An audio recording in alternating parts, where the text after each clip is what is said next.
Yo, good evening, USA, International, Canada, Long Island, aka Strong Island, plus the five spots of Brooklyn, Bronx, Manhattan, Staten Island, Queens. This is your man and your homie, G Money Stacks, aka the Gregonator, creator, host with the most, misunderstood, lonely nomad, unstoppable independent podcaster, and of course, Queens, New York native who is also a New York Mets fan from the neck of the woods of Laurelton, Queens, New York. And yes, you're now rocking, listening, streaming, and watching the 349th episode of Off the Meat Rack Chainz New York Avenue podcast. Live and direct from StreamYard and YouTube and in the comedy space for entertainment news, transit, music news, including hip hop, and more segments in between.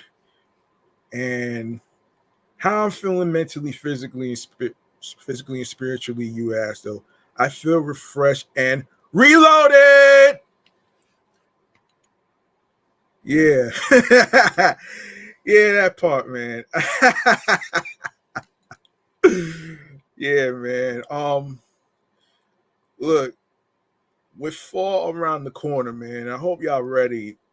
Because Sunday coming up, the 22nd is the first day of fall. I hope y'all have some warm clothes to wear, your hoodies, your jackets, your jogging sweatpants, all that great stuff, all prepared. Because once this weather changes and summer is over, um, it's gonna be a whole different breed, though, man. And you know, just previously, I actually did a a topic in regards to the whole seasonal depression thing, and you know and it's pretty real though, man. If you listen to episode 347, I actually talk about there's a term for it. I think it's there's a term for it actually. Um seasonal affective disorder is what it's called. It's the same term as seasonal depression. So I know I know um I know it's crazy with the weather changes and the weather getting dark so early and stuff, but there's a lot of things we can't really control. You know what I'm saying? So there you have it right there. Before I even get into the mental health check-in subject, though, man, I want to address something actually. So recently, I actually was talking with somebody who is the owner and boss of one of my favorite clothing to shop at, which is Lyle Universal, right?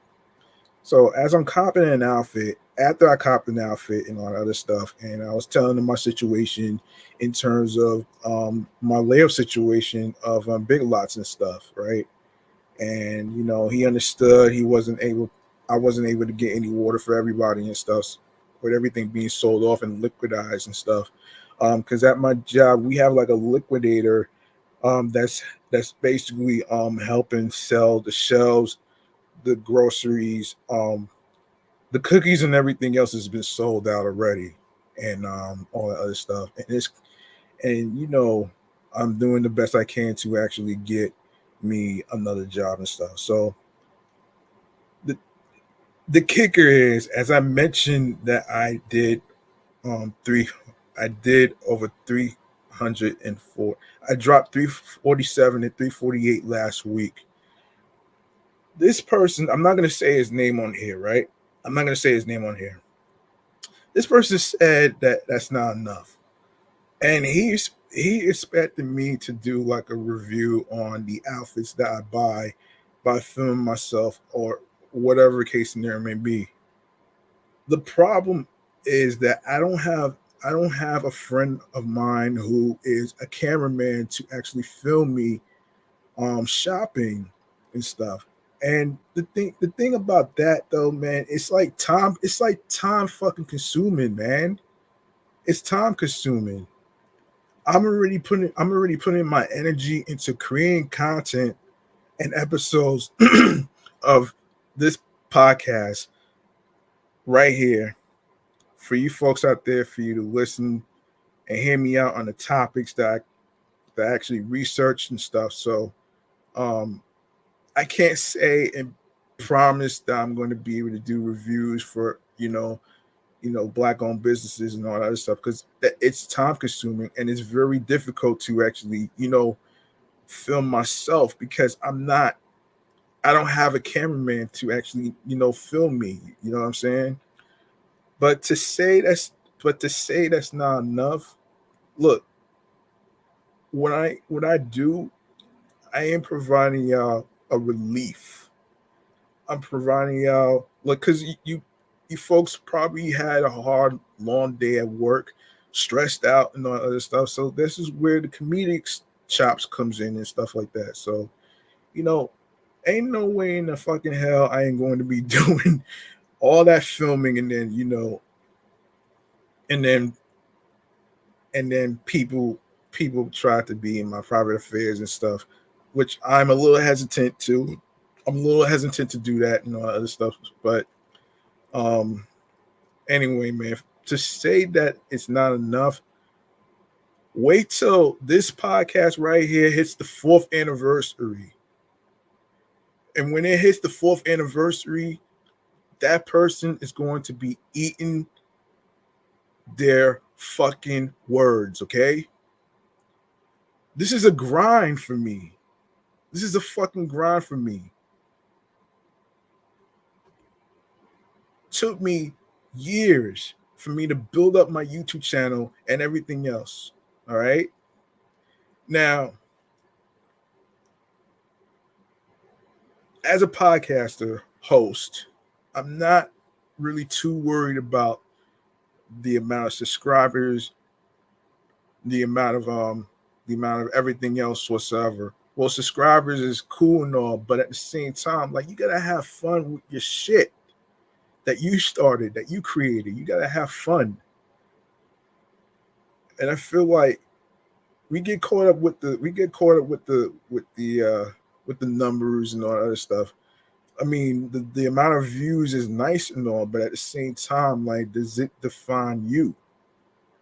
Like, you got to ask yourself this question: if you are starting a podcast or whatever, are you doing this on a consistency basis on your P's and Q's, or are you doing this shit for the fucking moment? Because if you're doing this for the fucking moment, you're gonna be lost in the tartar sauce, okay? So just be yourself, do you, do what you do best, and don't let anybody stop you. All right. Now that I got that out the way, man, let me just fill y'all in on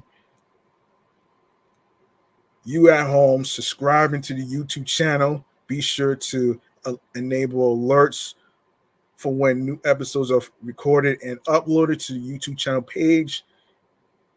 Listen, stream, watch, share. Be sure to add the podcast to your playlist. And of course, do the same with streaming platforms. Subscribe and press the notification bell so you be reminded on when new episodes are going to be dropping. All right. So, all right. Now that I got that out the way, let's get into. Hold on a second here. I want to get into. I want to get into a little thing that I like to call. Um, Hang on a second. Yes, mental health checking, man. How is your mental health doing and all that other stuff, mentally, physically, emotionally, and spiritually? You ask. So this is it right here, man.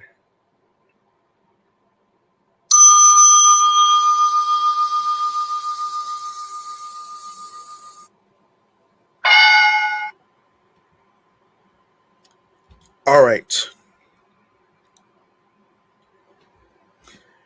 Today's mental health topic is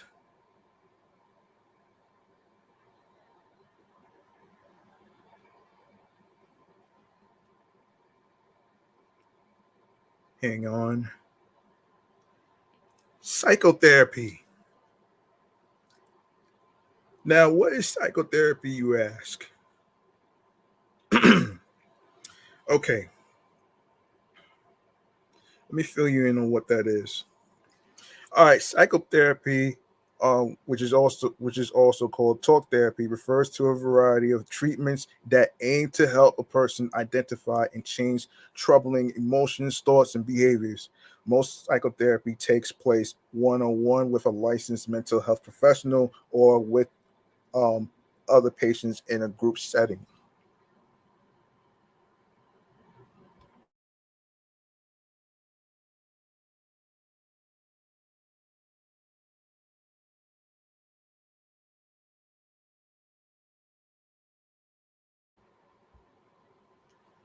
Psychotherapy and medication are the most common forms of mental health treatment.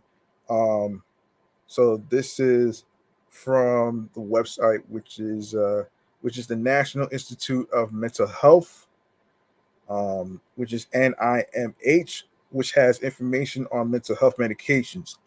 In general, the goals of psychotherapy are to gain relief from symptoms, maintain or enhance daily functioning, and improve quality of life. You or someone you know might seek out psychotherapy for many reasons, including dealing with severe or long term stress from a job or family situation, the loss of a loved one, or relationship or family problems. Having symptoms with no physical explanation, such as changes in sleep or appetite, low energy, lack of interest or pleasure in activities you once enjoyed, persistent irritability, excessive worry, or a sense of discouragement or hopelessness that won't go away. A healthcare provider suspecting hold on,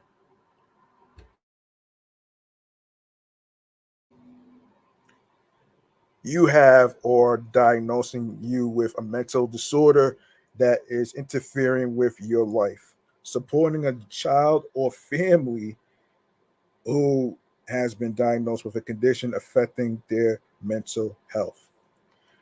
First, being examined by a healthcare provider can help rule out a physical health issue. This step is important because sometimes symptoms like a change in mood or trouble concentrating are due to a medical condition. Psychotherapy and other treatment options. Psychotherapy can be used as an alternative to or alongside medication and other treatment options. Choosing the right treatment plan is based on a person's individual needs and medical situation and should occur under the guidance of a mental health professional. Even when medication relieves symptoms, psychotherapy can help address specific issues. These might include self defeating ways of thinking, irrational fears, problems, interacting with other people, or difficulty coping with situations at home, school, or work. All right, the elements of psychotherapy. Um, a variety of psychotherapies have been shown to effectively treat mental health. Let me make sure I'm not on mute. Yeah, I'm good to go. We're not on mute. All right. All right. Um, yes. So often the type of treatment is tailored to the specific disorder. For example, the treatment approach for someone who has obsessive compulsive disorder is different than the approach for someone who has bipolar disorder. Therapists may use one primary approach or incorporate elements from multiple approaches depending on their training, the disorder being treated, and the needs of the person receiving treatment. Elements of psychotherapy can include the following: help a person become aware of automatic ways of thinking that are inaccurate or harmful, and to question those thoughts. Understand how the thoughts affect their emotions and behavior, and change self defeating behavior patterns. This approach is known as cognitive behavioral therapy, which I actually talked about this a while back. Um, Hold on.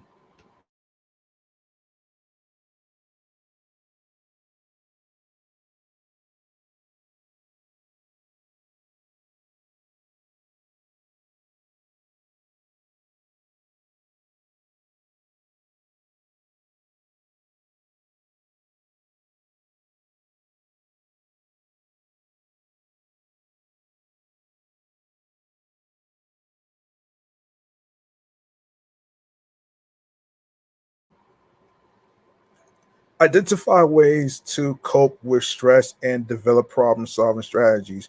Examine interactions with others and teach social and communication skills. Apply mindfulness and relaxation techniques such as meditation and breathing exercises.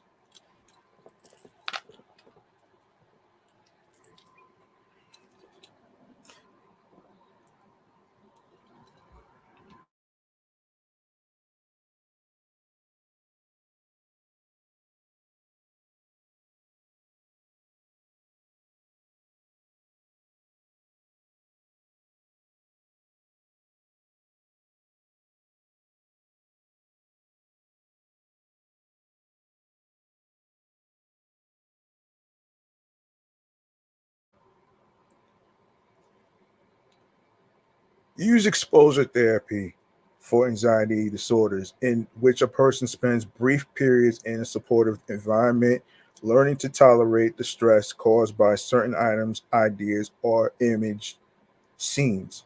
This is continued until over time the fear associated with those things goes down.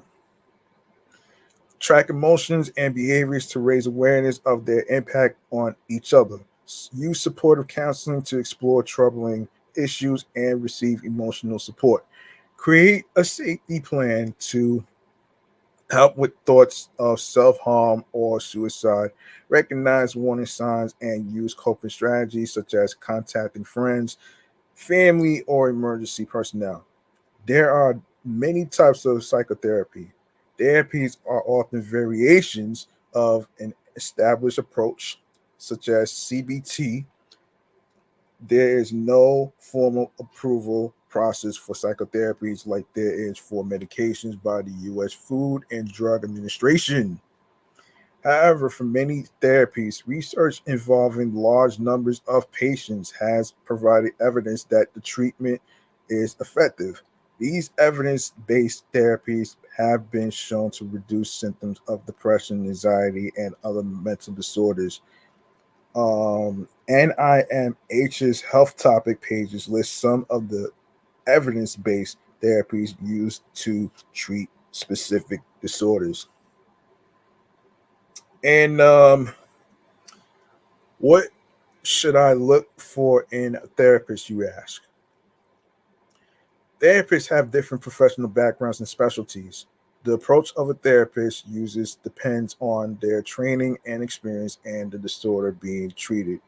This section and the next provide information that can help you find a therapist's credentials and resources for locating therapists.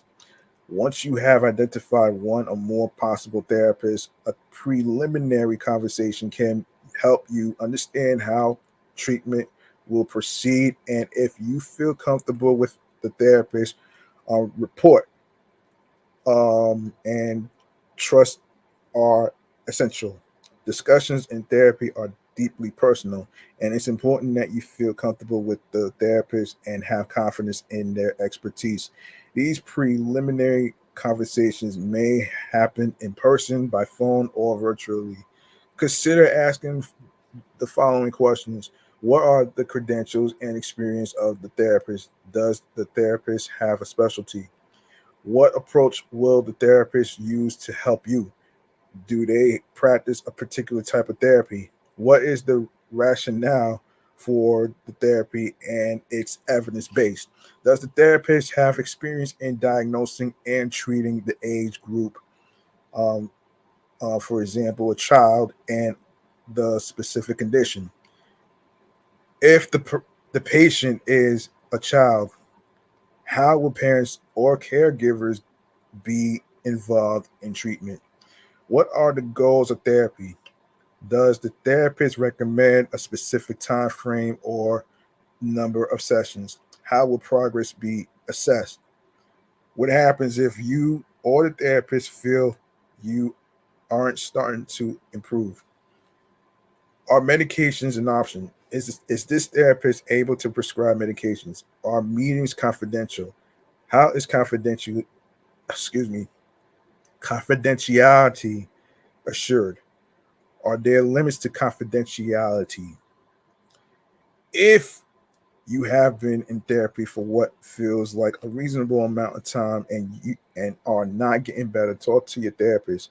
You might want to explore other mental health professionals or approaches.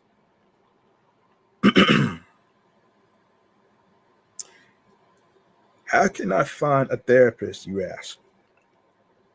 Many types of professionals offer psychotherapy. Examples include psychiatrists, psychologists, social workers, counselors, and psychiatric nurses. Information on providers' credentials is available from the National Alliance on Mental Illness and the Substance Abuse and Mental Health Services Administration. NIMH has information on ways to get help rather. Find a healthcare provider and access treatment, including reduced cost health services. Your health insurance provider may also have a list of specific mental health professionals participating in your plan. When talking with a prospective therapist, ask about treatment fees, whether the therapist accepts insurance, the and whether there is a sliding scale for fees according to income. The following professional organizations have directories or locators on their websites for finding mental health professionals. Like you have the Academy of Cognitive and Behavioral Therapies, American Academy of Child and Adolescent Psychiatry, American Association for um, uh, Geriatric Psychiatry, Association American Association, rather, excuse me, for Marriage and Family Therapy, American Board of Clinical Social Work, American Board of Professional Psychology, American Psychiatric Association, American Psychological Association, Association for Behavioral and Cognitive Therapies.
All right, where were we?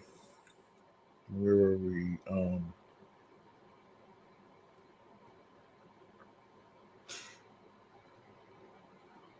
Right. All right.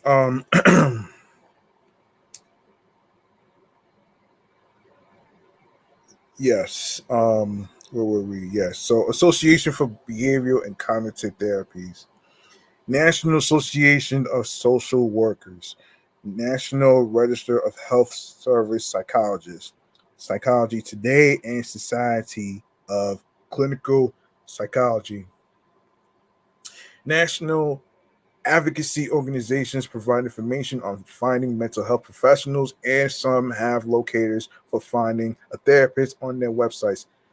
Examples include Anxiety and Depression Association of America, Attention Deficit Disorder Association, Children and Adults with Attention Deficit Hyperactivity Disorder, Depression and Bipolar Support Alliance, International OCD Foundation, Mental Health America, and National Alliance on Mental Illness. The National Institute of Mental Health does not evaluate the professional qualifications and competencies of individual practitioners listed on these websites. These resources are provided for informational purposes only. They are not comprehensive lists, and an organization's inclusion does not constitute an endorsement by the National Institute of Mental Health. The National Institutes of Health, the U.S. Department of Health and Human Services, or the U.S. government. Many universities or medical schools have affiliated programs that offer treatment um, options, including training clinics. You can find these programs by searching the website of local university health centers for their psychiatric or psychology departments. You can also go to the website for the health department in your state or county to look for mental health related programs they might offer. All right. What are options for digital healthcare, you ask?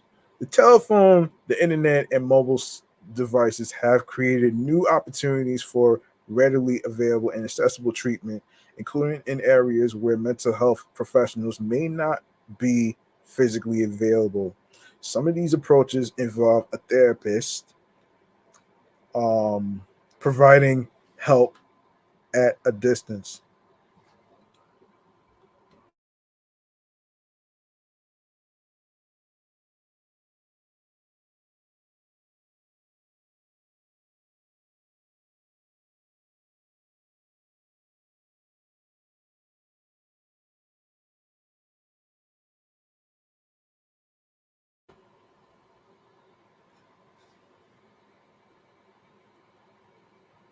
Others, such as web based programs and mobile apps, are designed to provide immediate information and feedback in the absence of a therapist. National Institute of Mental Health provides information on and examples of technology used for mental health treatment.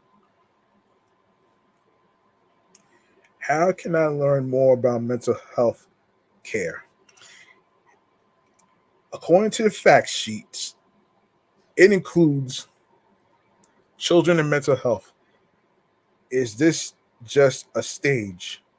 Provides information on children's mental health, including how to access your child's behavior, when to seek help, first steps for parents, treatment options, and factors to consider when choosing a mental health professional. My mental health, do I need help? Provides information on assessing your mental health and determining if you need help, including examples of mild and severe symptoms, self care activities, and options for professional help. Tips for talking with a with a healthcare provider about your mental health. Offers 5 tips to help you talk to a healthcare provider about your mental health and get the most out of your visit. What is telemental health? Um, Provides information on telemental health services, including potential benefits and drawbacks of this kind of care and factors to consider when looking for a provider. Um, Telemental health, I'll put that in my notes when I get off the air. Federal resources includes Agency for Healthcare Research and quality. Find resources and information about healthcare, including data and tools to help you make decisions. Informed health decisions. Substance abuse and mental health services administration. You can learn about treatment options and ways to find treatment and access support. PubMed. Read in-depth research articles on therapies for mental health disorders by using the PubMed database of medical literature to search for articles by topic. Health hotlines includes 988 Suicide and Crisis Lifeline. This lifeline provides free and confidential emotional support to people in suicidal crisis or emotional distress 24 hours a day, 7 days a week across the United States. You can call or text 988 to connect with a trained crisis counselor. Support is also available via live chat at 988lifeline.org. You can that's www.988lifeline.org.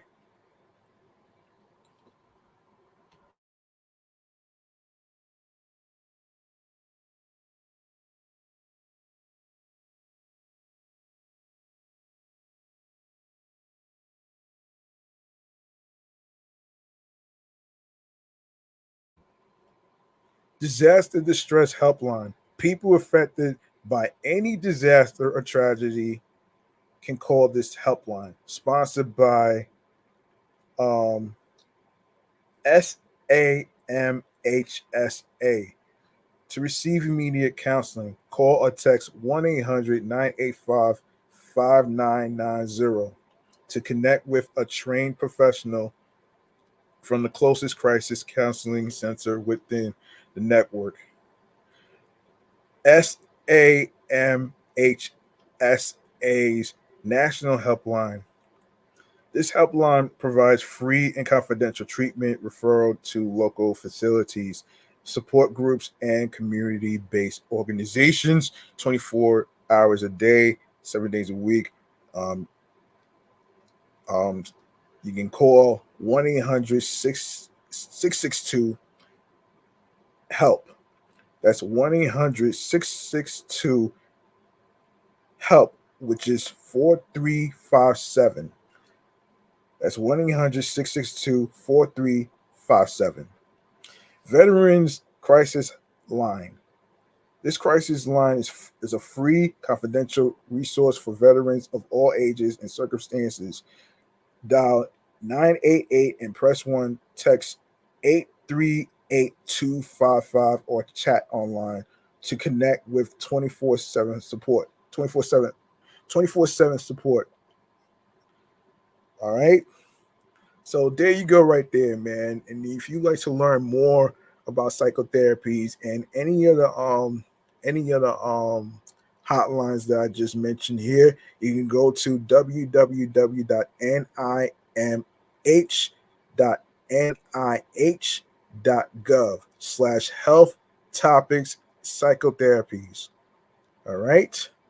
That's www.nih.gov/health topics psychotherapies. And for those of you who may not know, it's the National Institute of Mental Health. That's what NIMH stands for. All right. For you folks at home that's listening, man. So I broke it down for you. All right.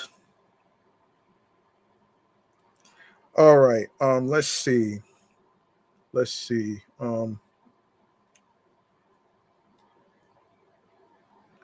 Hold on a second here.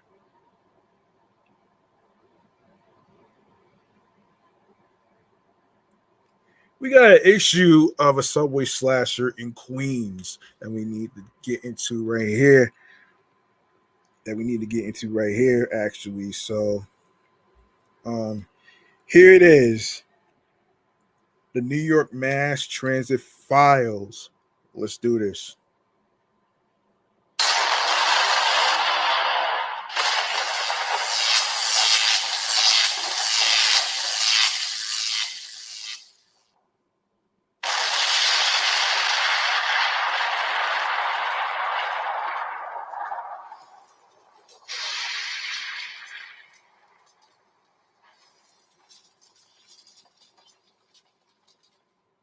Here's what's happening here in the neck of the woods of Queens, New York. Cops in Queens are looking for a slasher who attacked an MTA worker at a subway station early on Wednesday morning. It was reported. Law enforcement sources said the bloody assault occurred at the Jamaica 179th Street station on the F line at about 3:50 a.m. on July 31st. Officers from the 107th Precinct and NYPD Transit District 20, in responding to the reported assault, found the victim, a 54-year-old man with slash wounds to both hands. According to WABC TV, the victim is an MTA cleaner who was attacked while on the job inside a stationary F train. The Jamaica 179th Street station is the last stop.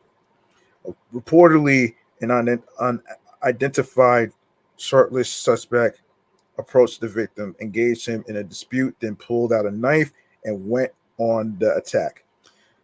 AM New York Metro reached out to the MTA and Transport Workers Union Local 100 for comment on the incident and is awaiting responses. EMS rushed the wounded worker to Queens Hospital Center, where he was listed in stable condition. Thank goodness. So far, no arrest has been made in the active and ongoing investigation.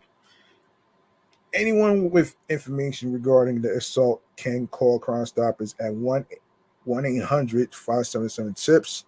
For Spanish, you can dial 888-57-PISTA.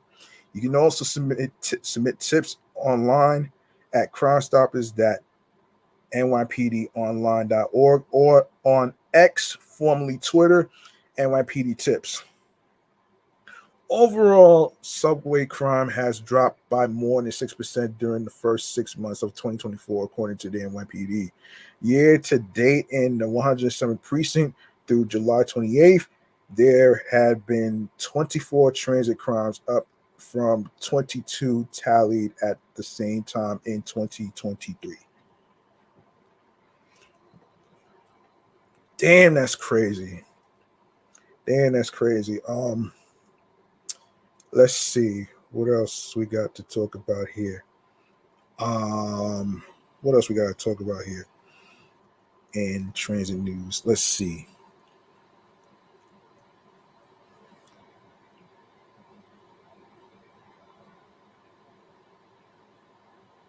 Yes, let's talk about the barnacles. I'm sorry, I clicked the wrong thing.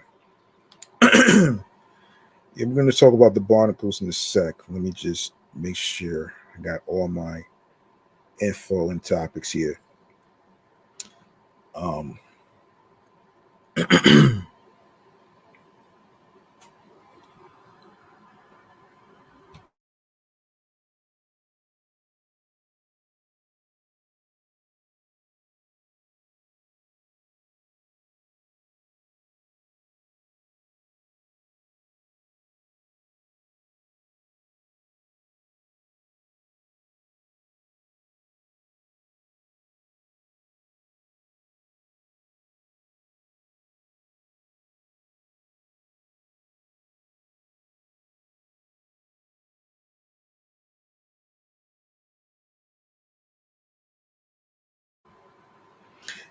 all right. So, in other transit news, New York City parking scofflaws are feeling the long, clingy arm of the law. The NYPD has deployed a new weapon designed to immobilize the vehicles of parking scofflaws, the barnacle, a rectangular device that sticks to the windshield with such force that it's been compared to the um, tiny crustaceans known to cling to ship bottoms. Police used its so-called barnacle for the first time on Thursday, which took place April 4th on an illegally parked Volvo semi-truck, the department's transportation chief, Philip Rivera, said. During another operation in Queens the next evening, which took place On April 5th, four more barnacles were placed on illegally parked trucks. It's used to immobilize vehicles violating parking regulations. Excuse me. Um, Rivera wrote on X. This allows us to hold those accountable, reduce parking congestion, and address cars that are a nuisance and hazard to the community. How it works, how to get it off, you ask. The barnacle The barnacle's commercial grade suction cups attached to the windshield with 1,000 pounds of force, making forcible removal next to impossible, according to the company that produces the device. Motorists can phone the number on the barnacle, pay their fine, and then release the device from their windshield with a special code. After that, they can return it in a nearby drop box. The NYPD has procured four of the devices as part of a pilot program. The New York Post first reported. Each costs $250 per month. Damn, son. Damn. Damn, that's crazy. That's some crazy ass talk right there. Oh man, that's some crazy ass talk right there. Um that's crazy ass talk right there, man.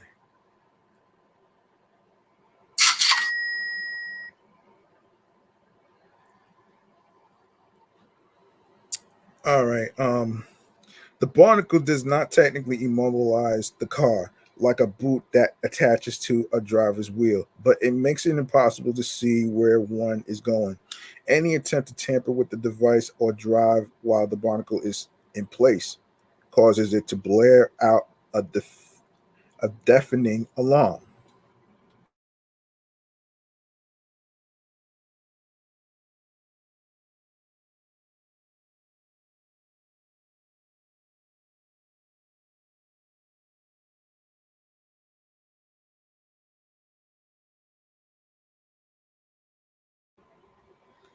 Various other cities have started utilizing barnacles on scofflaws vehicles.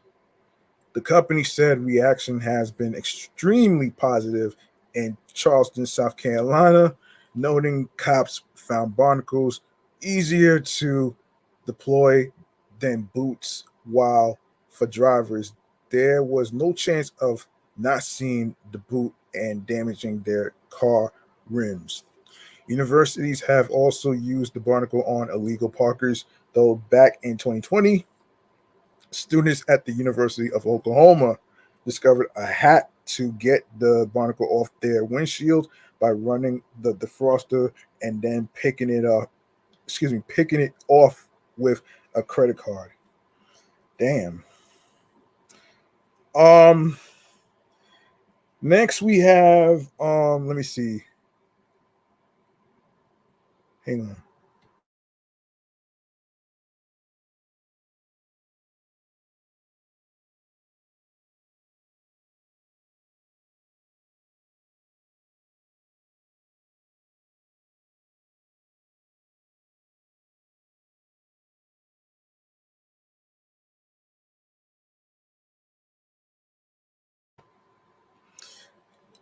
All right. Next we have the Port Authority of New York and New Jersey will be investing $450 million to improve the 116-year-old path system. Hmm.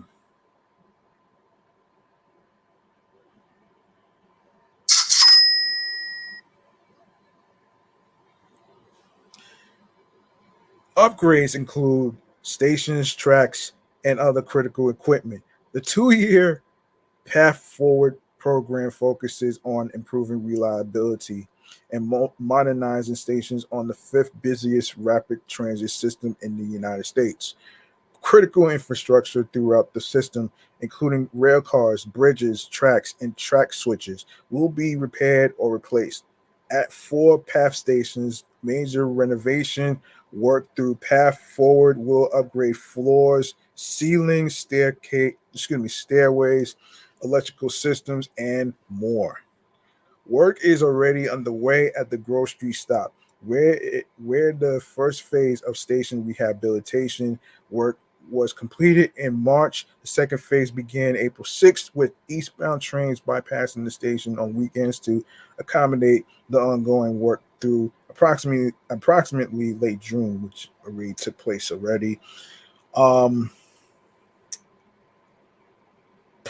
the Port Authority, New York and New Jersey says service impacts at stations undergoing rehabilitation are expected to be limited to weekends in 2024, with some anticipated impact to weekday service expected in 2025.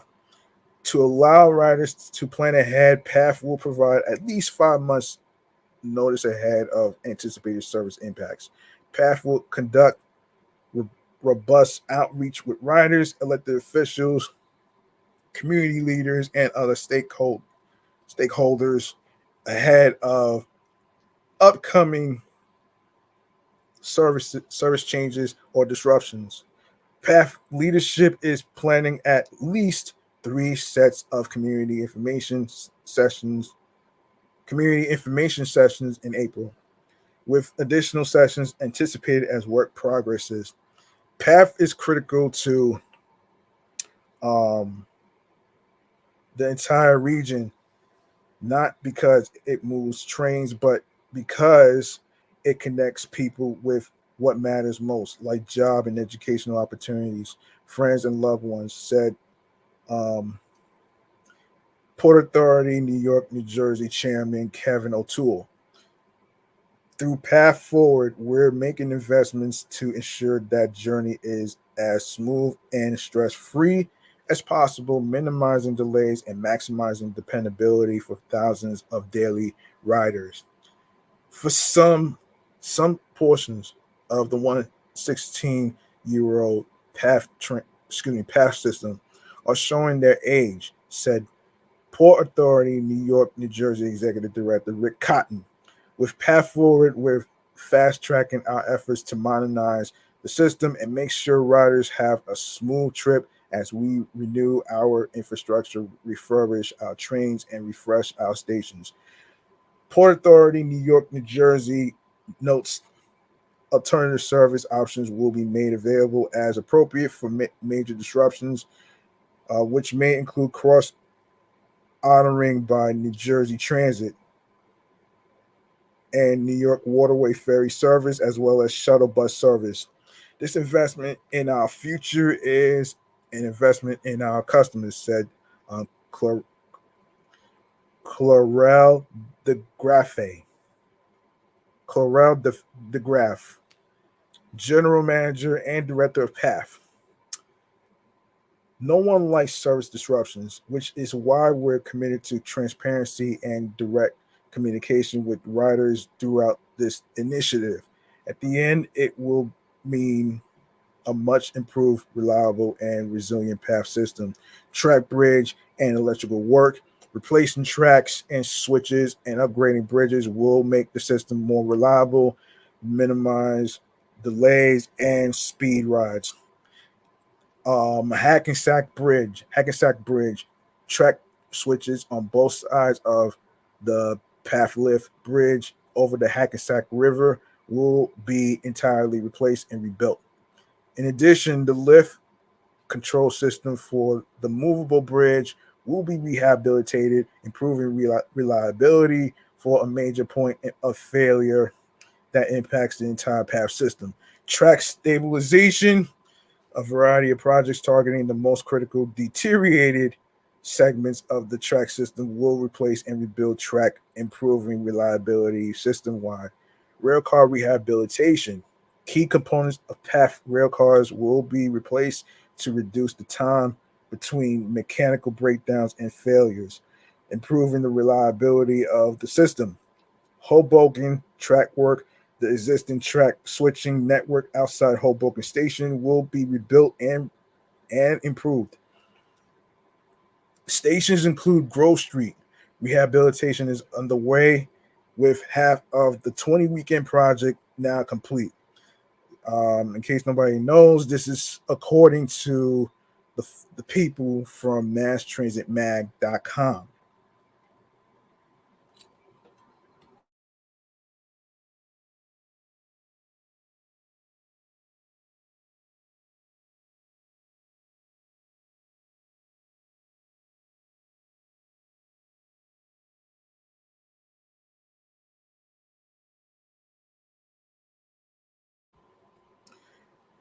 The remainder of the work began April 6th, which will require World Trade Center bound and Hoboken 33rd Street bound trains to bypass the Grove Street station on weekends through approximately um, June 30th, which already happened. Um, so this is a little recap, actually, folks. Newark bound trains will not bypass the station during the phase of work. The project includes replacing floor tiles, patching and repainting work, refinishing platform columns, and installing LED lighting and electrical wiring. Hoboken rehabilitation will address Superstorm Sandy. I thought it was Hurricane Sandy. Um, Damage from corrosive seawater. The work includes floor reconstruction, wall tiling, upgrades to LED lighting, and other finishes, as well as waterproofing and installation of a new fire alarm system. 5 entry stairwells and 6 platform to mezzanine stairs will be rebuilt or refurbished one at a time. Mezzanine stairs will be wider and safer with improved visibility to the platform below. Port Authority, New York, New Jersey says the Hoboken rehabilitation was coordinated and with and approved by the New Jersey Historic Preservation Office to ensure it preserves the historic character of the station, including restoring the station to the earliest color scheme that could be identified. The Hoboken Historic Preservation Commission was also consulted during design. Exchange Place. Rehabilitation and reconstruction work will focus on the restoration of architectural, structural, electrical, and other support systems damaged by floodwaters during Superstorm Sandy. Newport, work such as track, station, and platform reconstruction will address the impacts of damage by flood waters from Superstorm Sandy to architect to architectural, structural, electrical, and other support systems. The renovation will help prevent and mitigate persistent leakage issues at the station. Accommodating regional transportation work. Port Authority, New York, New Jersey says construction on other elements of the larger regional transportation network will affect path service as well.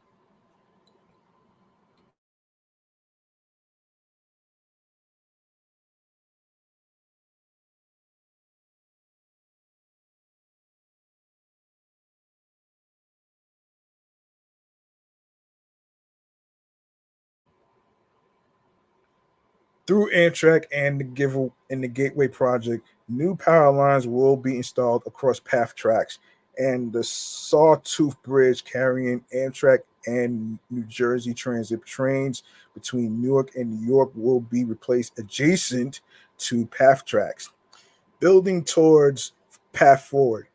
In 2019, Port Authority, New York, New Jersey undertook the $1 billion path improvement plan, which addressed some of the most pressing issues facing path, including outdated signals, switch failures, and outdated railcar equipment.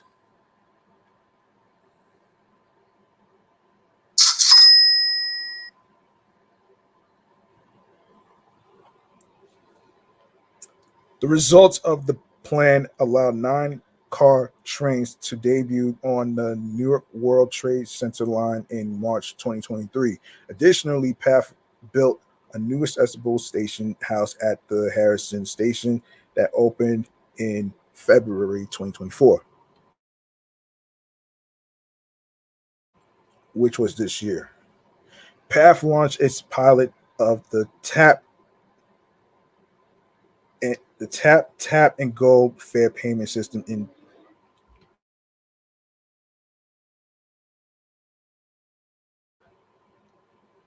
the and tap tap and go fare payment system in December 2023. In March, the tap pilot expanded to select turnstiles at all terminal stations in the PATH station, Newark Penn Station, Journal Square, Hoboken 33rd Street, and World Trade Center, as well as the Harrison stop, with more than 1 million passengers tapping into the new fare payment system.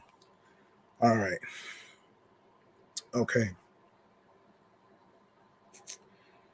Okay. Hold on a sec.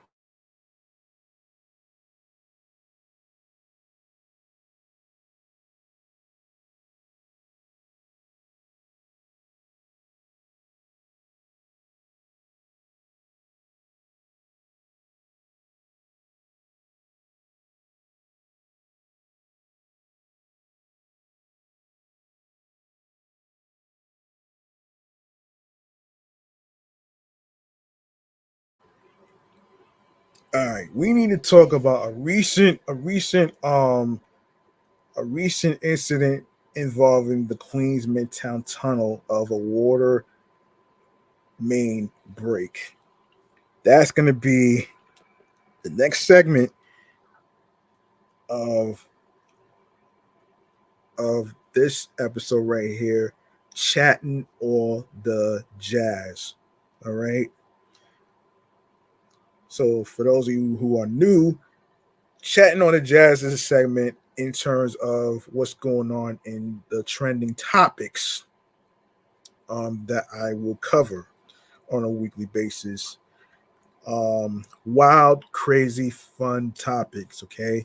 So that's pretty much what that is. So here it is, chatting all the jazz. Let's get into it right here. Let's get into it right here, right now.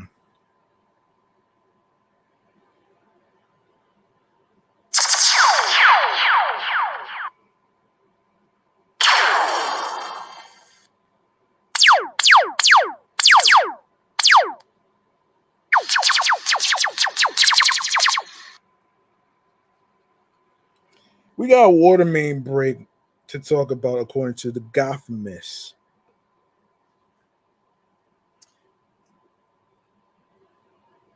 Here's what's happening here. City officials said all lanes of the Queens-Midtown Tunnel were reopened early Wednesday evening after some or all had been shut down for hours because a contractor drilled a hole into the structure, causing a leak. But the disruption continued to cause serious traffic in and around the tunnel into and beyond rush hour. Drivers were forced to rework their commutes home, while buses were rerouted over 59th Street and the Williamsburg Bridge, leading to mass congestion that was complicated by the travel of tennis fans eager to get to the US Open, which is being held in Queens. Jeez, man. You can't be fucking serious, man. How stupid do you have to be, man? You know what I mean? How stupid you gotta be, man? Have you forgotten? Hold on.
All right. All right, let's continue. The transit meltdown began around 12:30 p.m. on Wednesday when a drilling contractor accidentally perforated a small amount of the outside edge of the tunnel, according to Josh Cross, the chief operating officer for the city's economic development corporation. Cross speaking at the press conference around 4:30 p.m. alongside Mayor Eric Adams and other city officials said that the contractor had been helping design upcoming plans to continue the city economic development uh, excuse me corporations economic development corporations East River Esplanade project, though officials aren't entirely sure what went wrong. We are continuing to investigate how and why this occurred, Cross said. The leak from the hull caused water to enter the tunnel, forcing officials to initially shut down both tubes of the tunnel while they investigated what went wrong. Videos on social media showed water splashing onto vehicles' windshields.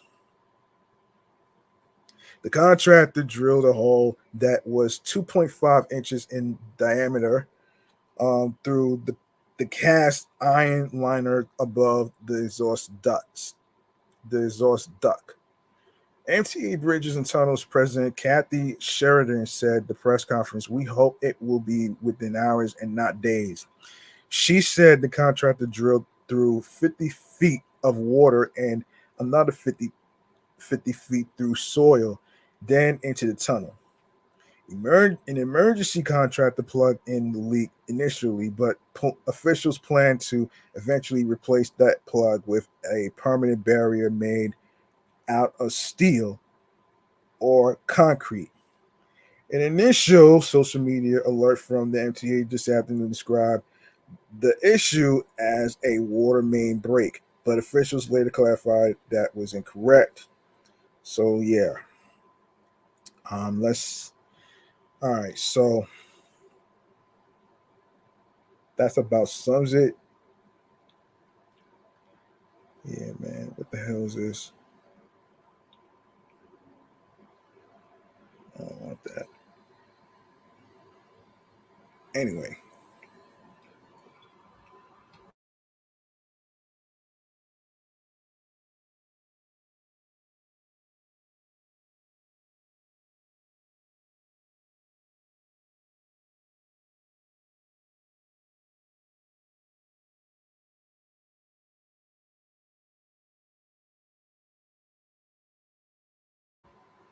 all right. We need to talk about what the hell happened here with this 4.8 earthquake, which took place last Friday. Damn.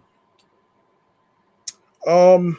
Damn. So this is crazy. So Peru was shaken near Ica Provincia de Isa the Ica by an earthquake of magnitude 5.2 only 10 minutes ago, the Colombian Geological Service reported. The quake hit at a shallow depth of 10 kilometers beneath the epicenter near Ica, Provincia de Ica, Peru. In the morning on Friday the 13th of September 2024 at 10:14 a.m. local time. Shallow earthquakes are felt more strongly than deeper ones as they are closer to the surface. The exact magnitude, epicenter, and depth of the quake might be revised within the next few hours or minutes as science, seismologists review data and refine their calculations, or as other agencies issue their report. Hold on.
All right, based on the preliminary seismic data, the quake was probably felt by many people in the area of the epicenter.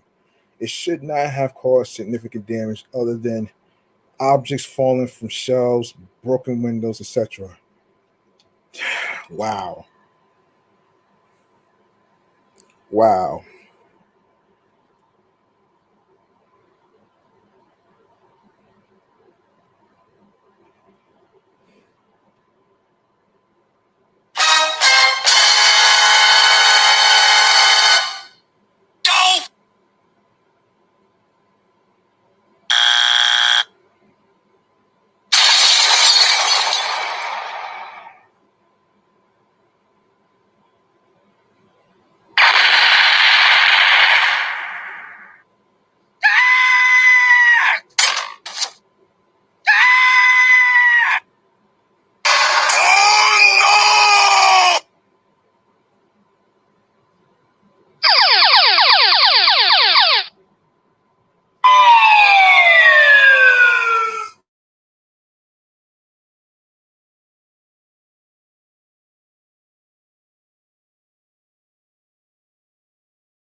All right.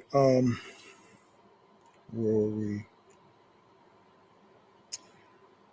In Cordoba, located um 38 kilometers from the epicenter, the quake should have been felt as light shaking. Weak shaking might have been felt in Palpa, located 60 kilometers from the epicenter. Nazca, um, what is it? 95 kilometers away. Um, Ica, 96 kilometers away. Ayacucho, 125 kilometers away. And volcano. Wait, hold on. And yeah, yeah, Ayachucho, 125 kilometers away. Volcano discovery will automatically update magnitude and depth if these change and follow up if other significant news about the quake become available. If you are in the area, please send us your experience through the reporting mechanism either online or via our mobile app. This will help us provide more firsthand updates to anyone around the globe who wants to know more about this quake. And this is from Volcano Discovery, the website.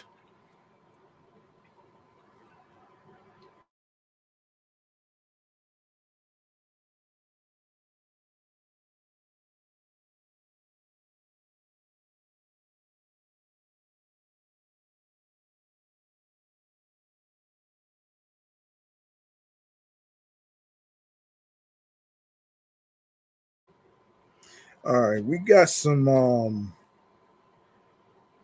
Hold on a minute here. Hold on a second. Yeah, we got some sad news in the hip hop world. Fatman Scoop. Um, Rapper Fatman Scoop, the New York City musician who became popular after his tune "Be Faithful" became a 1990s club favorite, has died after he collapsed mid-performance during a free concert in Connecticut, according to a report. He was 53. The New York-born artist, whose real name is Isaac Freeman III, was headlining the Green and Gold Party in Hamden, Connecticut, when he suffered a medical emergency, according to a local official.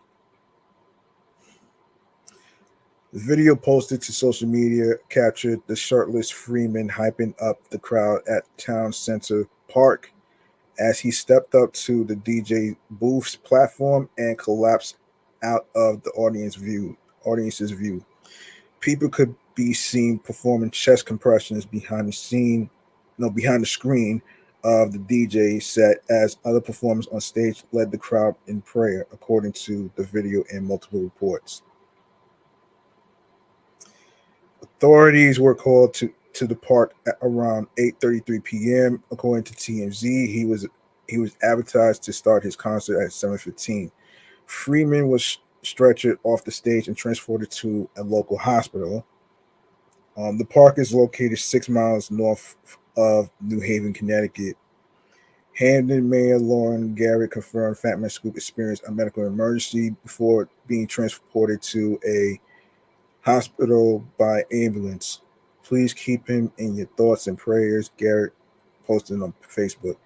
Freeman's death was confirmed on social media Saturday morning by the DJ and producer Birch Michael, also known as Pure Cold, who identified himself as the rapper's tour manager. Um, it is with the heaviest of hearts I announced the passing of Isaac Freeman III, professionally known as Fatman Scoop.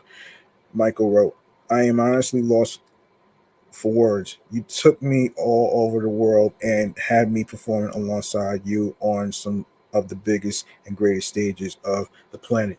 The things you taught me have truly sick made me the man I am today. Wow. This is some heavy stuff, man. This is some heavy shit though. Um yeah. Um Some of you may have known Fatman Scoop through some songs he did over the years. One in particular is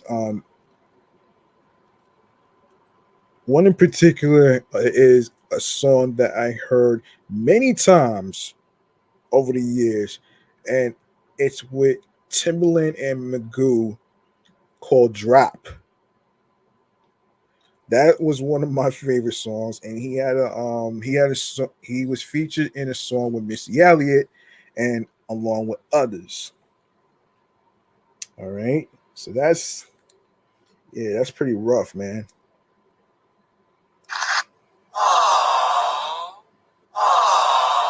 That's rough, man. You know what I mean?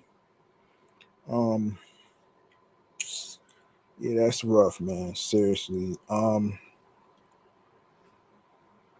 I will say this though. And let me continue this. The rapper was scheduled.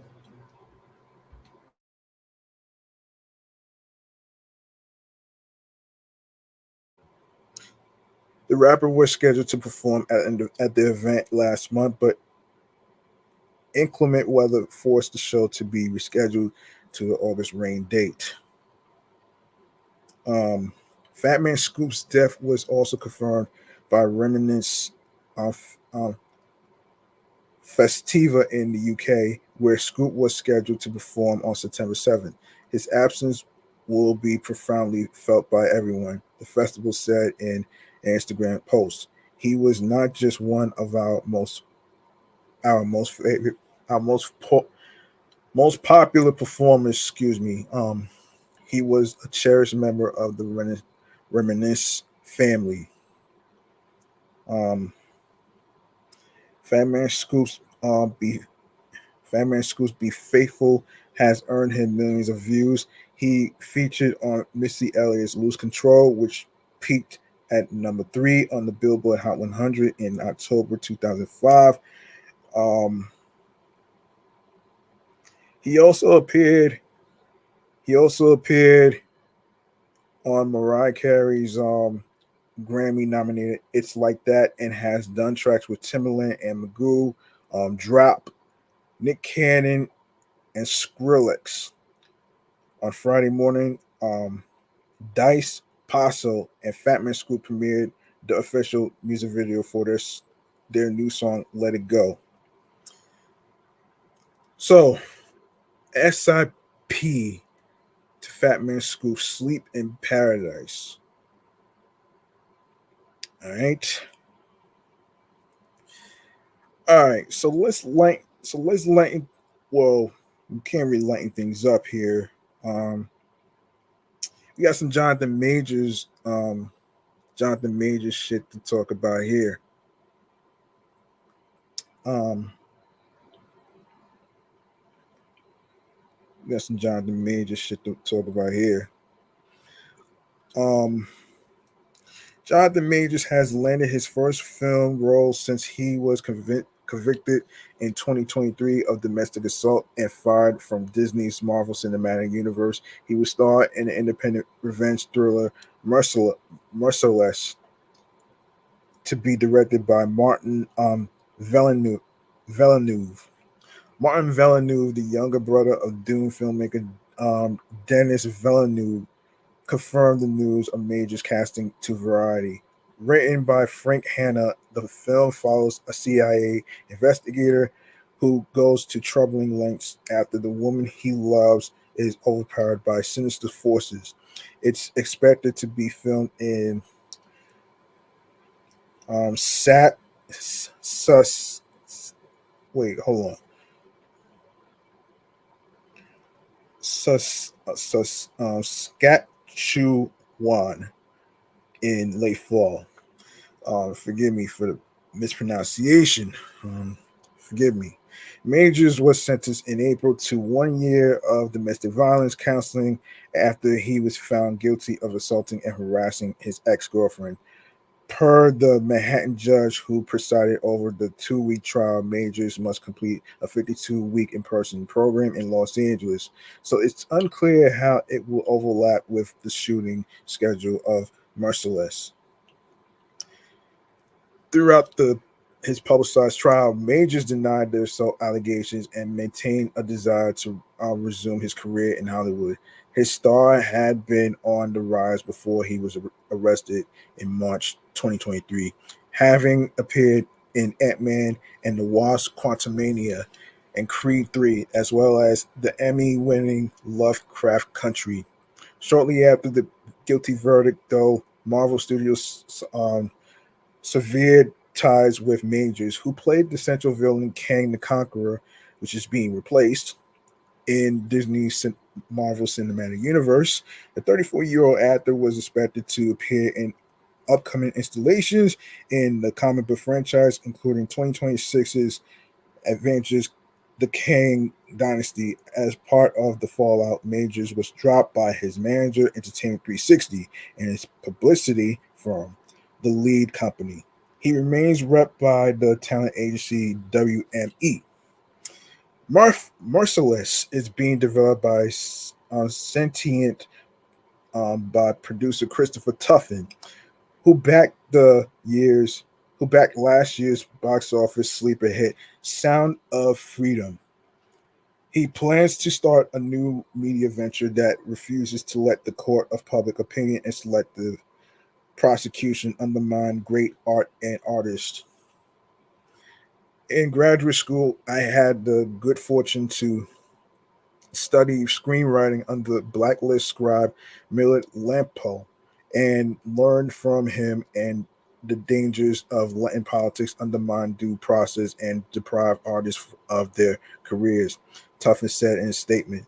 I consider it an honor and a privilege to be working with such a great talent now that this matter has been adjudicated. Tuffin will produce alongside Kevin Townsend and Kevin, excuse me, DeWalt, Amanda Delaplane, Chris um, Chris Och, Andrew Bates, and Ben DeWalt will executive produce. So Deadline was the first to report on Major's casting. So in other Jonathan Major news, um, uh, some lighter stuff. All right. Barring the occasional doorstep TMZ video or red carpet event appearance, the public hasn't seen much of 34-year-old actor Jonathan Majors lately. The Ant-Man and the Wasp Quantumania star was sentenced in April to a 52-week domestic violence intervention program after being convicted of reckless assault in the third degree and harassment in December after an altercation with his then girlfriend. The performer was ordered to continue mental health counseling and therapy and provide the court with updates on treatment. Major's Sundance 2023 film magazine Dreams, initially considered an awards contender, was dropped by Searchlight Pictures, as was his supervillain character Kang the Conqueror from the continuing Marvel Cinematic Universe. Um, yeah. Um, but don't count Majors out yet. On Sunday, September 15th, 2 days after his first treatment compliance date, he'll be at the Valley Forge Casino Resort in um, King of Prussia, Pennsylvania, selling autographs for $140 and pro shot photographs at $160 a pop.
Sorry about that.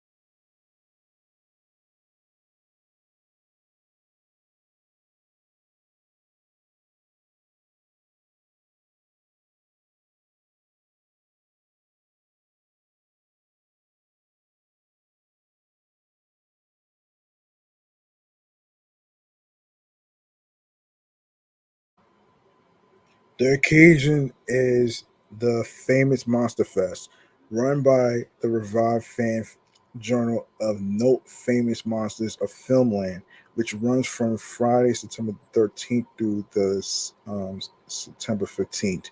Already happened. Majors, whose monstrous bona fide include his role in HBO's Lovecraft Country and the villain in Creed 3.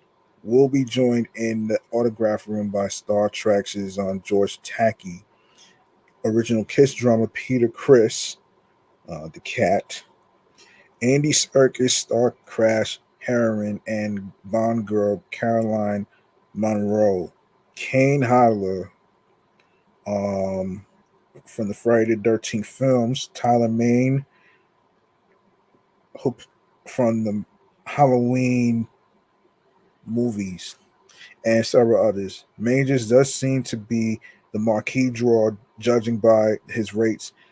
His John Hancock is going for $40 more than more than Circus. Hmm.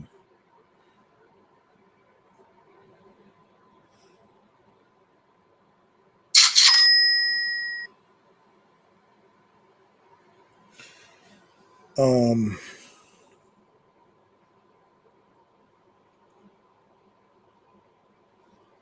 Majors made the announcement in a short video on Famous Monsters Instagram. After 23 hours, there were 555 likes and a handful of positive comments. Um, yeah. Famous Monsters of Finland, a Rosetta Stone publication for genre movie fans, created in 1958 by Forrest Ackerman, was bought by Slipknot frontman Corey Taylor and film producer Eben McGar in late 2022. McGar also co-owns Mad Monster magazine and its Mad Monster Party conventions, which made some news in February when they hosted Kevin Spacey at the Embassy Suites by Hilton in Concord, New Hampshire in February.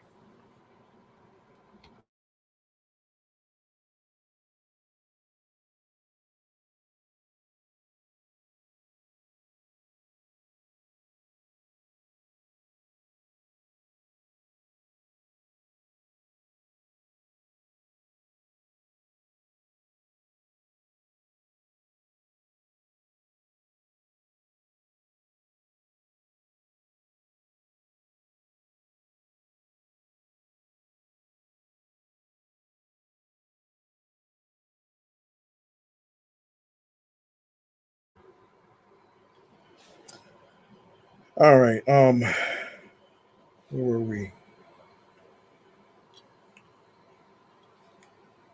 Yes. Representatives from Famous Monsters Fest and Majors provided no comment in response to the Hollywood Reporter's request. And yes, this is from the Hollywood Reporter, and all that stuff. So let's get into another topic. This one is an interesting one, man. This one is an interesting one. Um,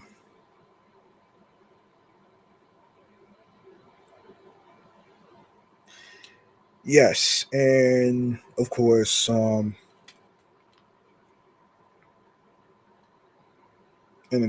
going to be talking about National Coffee National Coffee Cake Day. Excuse me. Jeez.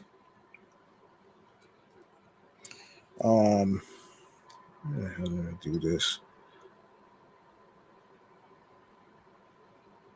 I do this all the time. All right. So yes, National Coffee Day. We're going to be talking about here, and the episode title is Coffee Cakes, Another Basic Favorite Snacks.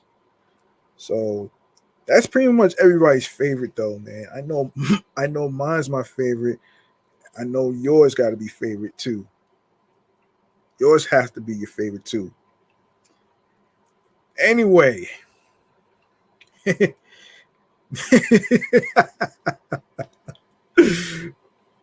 I swear, people be coming up with holidays for foods and desserts and all the other stuff, which I find it so ironic and interesting.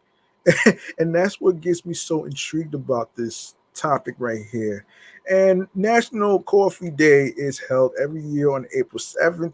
This season brings a fantastic experience for us to hold up our coffee, our cup of coffee Hmm. Yep.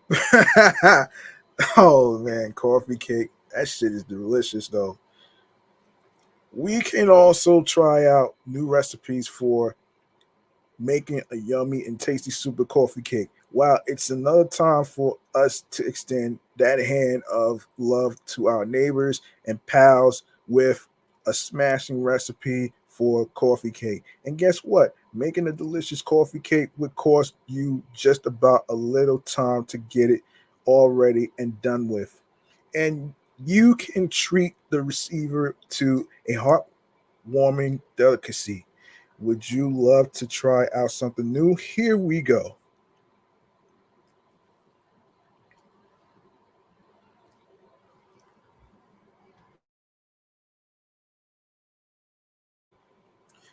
The history of National Coffee Day. Cakes are sweet and they are a common sight at every celebration and felicitation. Such is the sweetness of cake that one would readily find at any special gathering. The truth is that it serves a dignifying purpose as a deliciousness. It embodies cuts across all strata. What typically comes to mind when a cake is seen? What a day of feasting it would be. Coffee cake is another variety of cake, spongy and flavored with preferable touch of coffee.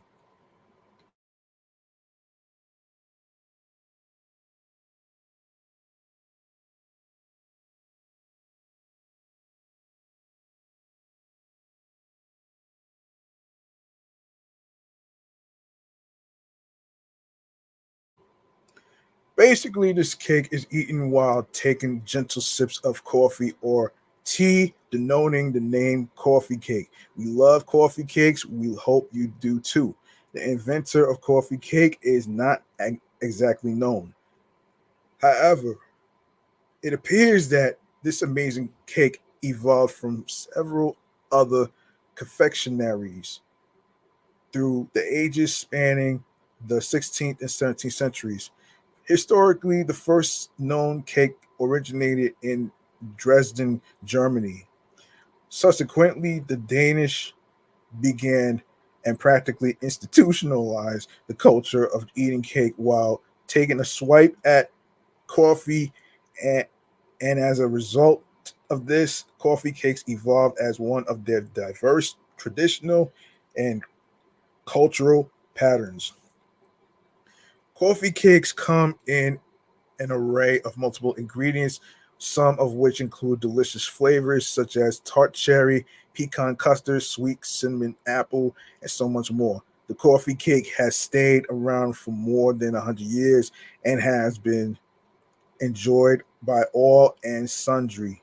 Coffee cake is probably one of the few cakes that have earned that exclusive right to get their own holiday. Excuse me.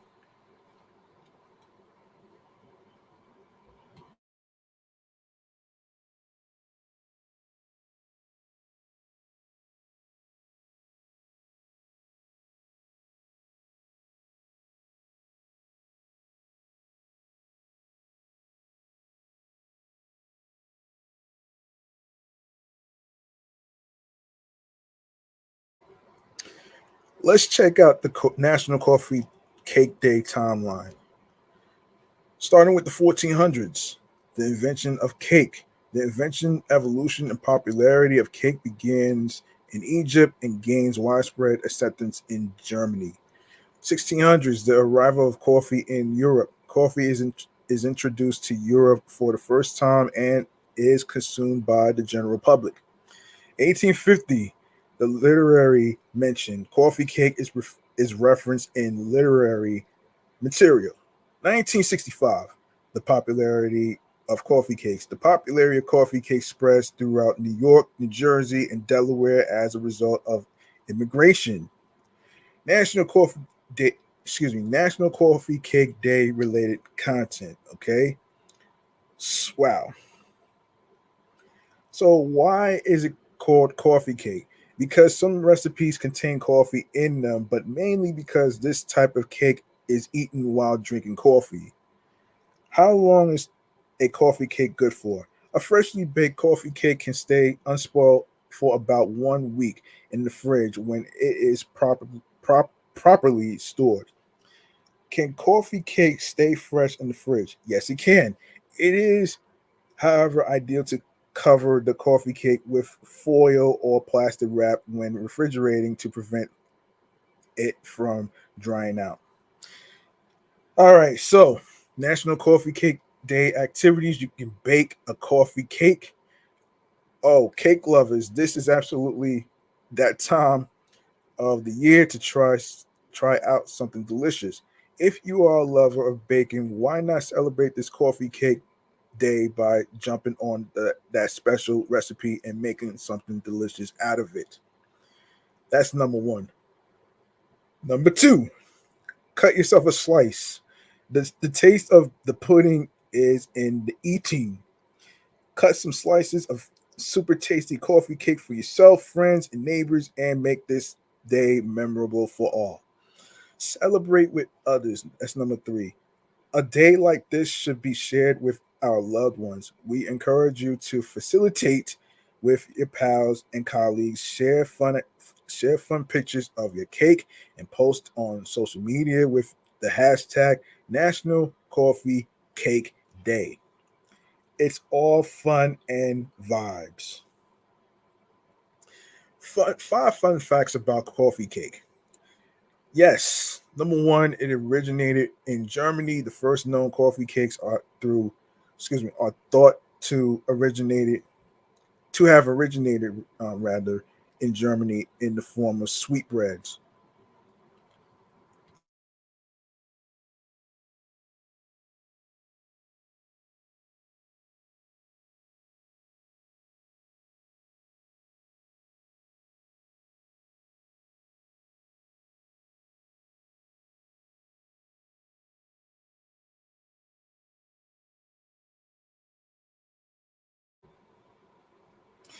Number two, it doesn't contain coffee. Most of the coffee cakes sold in the U.S.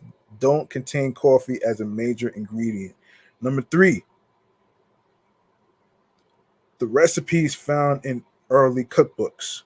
American cookbooks contain the coffee cake recipe from as early as the 19th century. Number four, some are coffee flavored. Although most coffee cakes are meant to be taken with coffee, some do have coffee as part of the ingredients. Number five, it was not invented. Contrary to some opinions, coffee cake was not invented. It evolved from different forms of cake. Why do we love National Coffee Cake Day, you ask? First off, coffee cake perfects coffee. National Coffee Cake Day gives us more reasons to stay over for a cup of coffee. Coffee cake is the perfect combination for a hot cup of coffee. Second, takes little time to prepare. For many experienced bakers, making a coffee cake is a fun thing to do as it takes little time to bake. Also, it brings a sense of culinary fulfillment to both the baker and sweetness to the consumer. Third, it is beautifully flavored. Coffee is often flavored with a variety of cinnamon seeds, walnut, and fruits such as pineapple and blueberries. These flavors give a special taste and feel to the coffee cake. Now, next year, 2025, Monday, April 7th, 2026, Tuesday, April 7th, 2027, Wednesday, April 7th, Friday, April 7th, 2028, 2029, Saturday, April 7th. Okay. All right.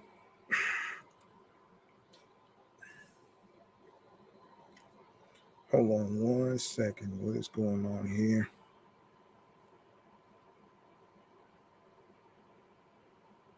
Hold on. Yes, so up next, we are going to be talking about we're going to be talking about G Dep.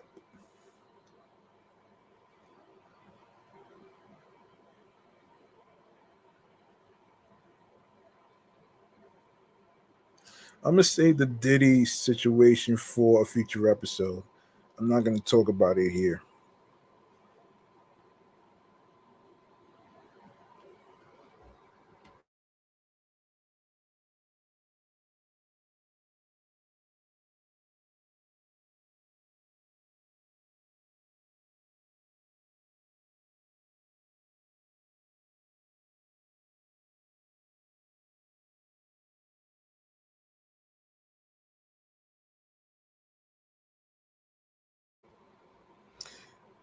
According to Hip Hop DX, Diddy has reunited with former Bad Boy rapper G Dep following his release from prison. A video posted by Diddy's son Justin Combs on Sunday, September 8th, shows the Let's Get It collaborators sharing a warm embrace in their hometown of Harlem. Depp, who was released from prison in April after spending 14 years behind bars, also posted a photo on Instagram of him and his former label boss sitting on a stoop together. Praise the creator around. Let's get it. He captioned the image.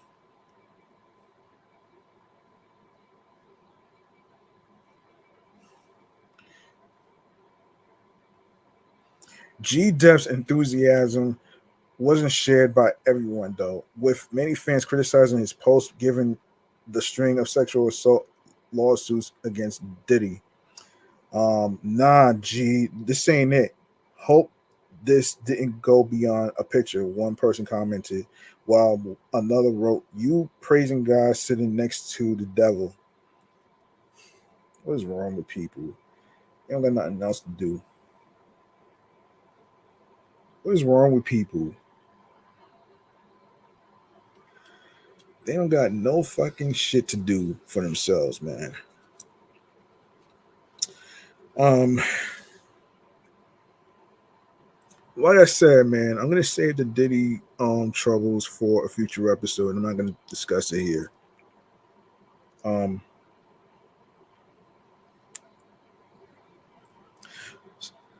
Someone else suggested that Puffy was only using the child of the ghetto rapper because nobody else trying to stand next to him. Depp was granted clemency by New York Governor Kathy Hochul after initially being sentenced to 15 years to life for murder. His real name is Travell Gerald Coleman. The rapper walked into a New York police precinct in 2010 and admitted to fatally shooting a 32-year-old man named John Hanko during a robbery attempt in 1993 when he was a teenager. In an interview with the New York Post after his sentencing, G. Depp said he did not regret his decision to turn himself in, maybe at the end of serving time or after looking um, here. After looking back, someone might feel differently, but now I feel what I did was right.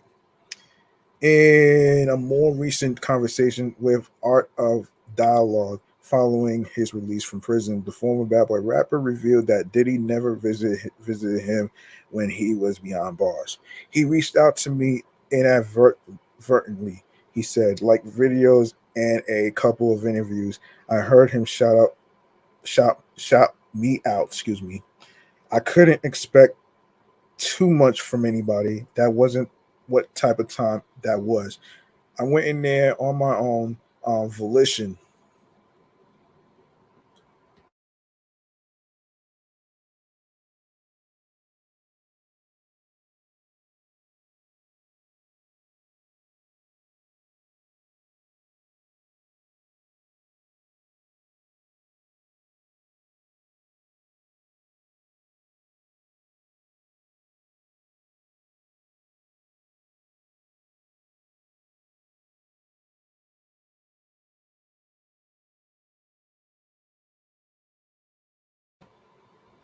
Despite this, G Dep would rather defend the embattled mogul against his sexual assault allegations and express a desire for them to work together again. I'm like, when? When did that happen? He told Fox 5 New York when asked about the claims against Diddy. We were in the studio for months on end with each other. So I don't know where this is coming from. People should give people the benefit of the doubt. If somebody just saying that you did something, people can say anything. He added, "I got a lot of songs, bro. I'm looking for you so we can get some type of musical situation going." Good luck with that, G Dep. I don't know if that's gonna happen anytime soon now that Diddy is in prison. In other words, he's in custody. I don't know when that's gonna happen. So that's gonna be to be determined. All right. Um we need to get into this YouTuber right here. This is so this YouTuber, I saw her on Power User podcast with Taylor Lorenz, right? And, and she talked about how she sold bath water. I'm like, what the hell? Why? Like, why? Why in the hell would you do some? Why the hell would you do that? Like, come on, really? This is crazy. This is crazy, man. This is crazy. This is crazy. This is crazy. Hold on a second. Um, I gotta look for another website. This is crazy. I can't even see this.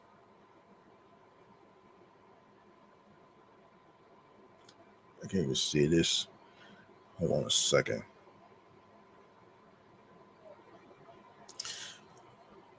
Um, bath water. Can't believe this shit.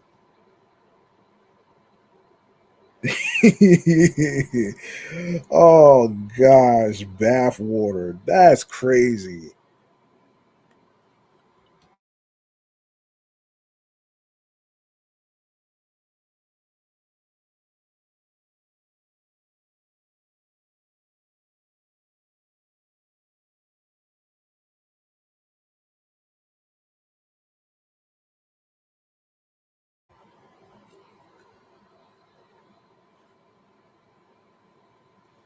All right. All right. Adult content star Belle Delphine. Yeah, the YouTuber. Yeah, the YouTuber. Oh man. She was she was on Power User with Taylor Lorenz and talked about the whole thing with selling bath water. So according to the New York Post, adult content star Belle Define what has revealed she's finally been paid for the used bathwater stunt that made her famous 5 years. 5, 5 years after the fact. Oh shit. Delphine, whose real name is Mary Bell uh, Kirshner, went viral in July 2019 when she hawked jars of gamer girl bathwater for $43 a piece.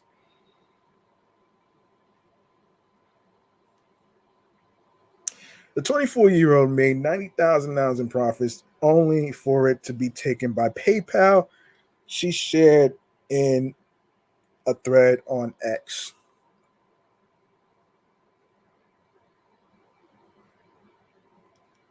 Not only did I not earn any money selling my bathwater, I in fact lost money doing it. The OnlyFans creator said, "Oh gosh." Without any warning, closed my PayPal account and took the $90,000 that I earned from selling my bathwater. There was nothing I could do. I tried phoning them up and they just said, "Sorry, nothing we could do."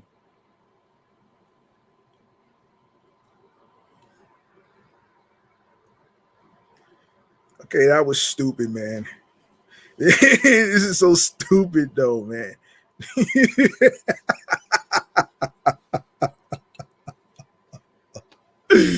This is so fucking bizarre, man. Oh my gosh. This is so bizarre, man.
Man, that was so fucking stupid, man.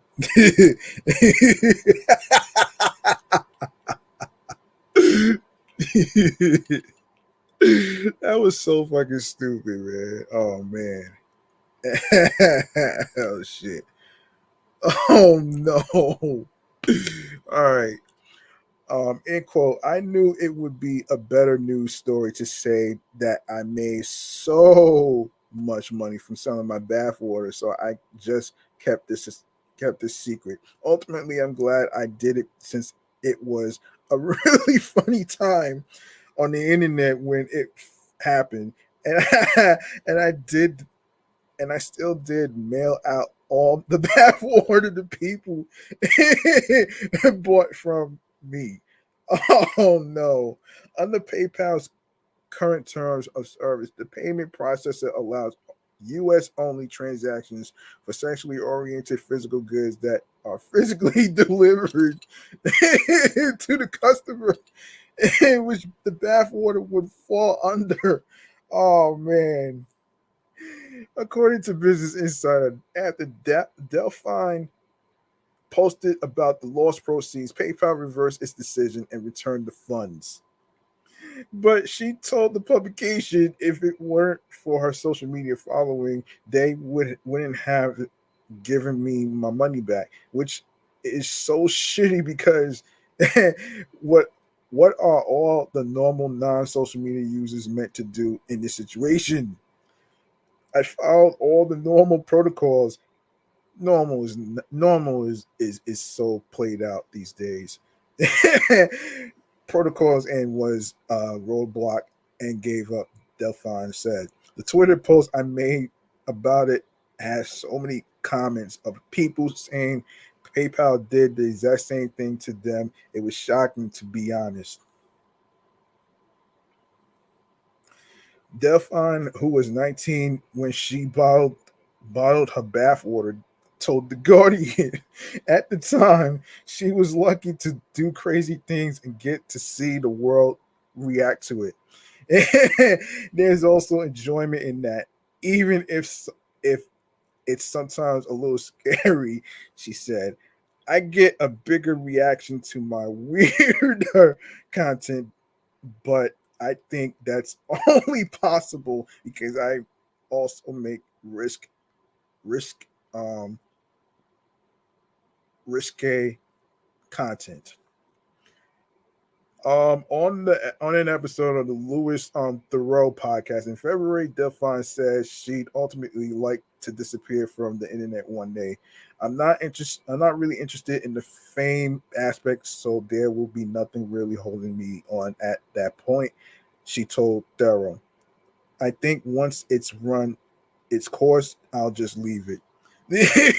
She also talked about it on Power User podcast with Taylor Lorenz. I was actually watching that shit, and that shit reminds me of the idiot from 90 Day Fiance who was fucking selling farts in a jar. I actually talked about this episodes ago. I was like, "What the hell is going on here?" You mean to tell me? You mean to tell me you're first of all, first of all, you mean to tell me where the hell are you getting bathwater from?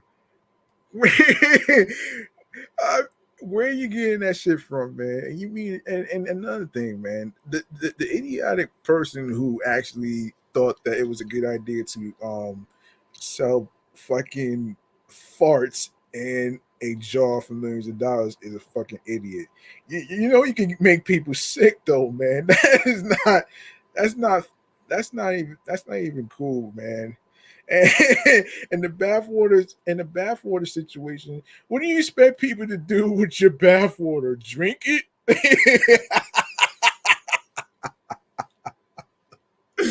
that that shit would be so fucking nasty, man. That shit is fucking nasty.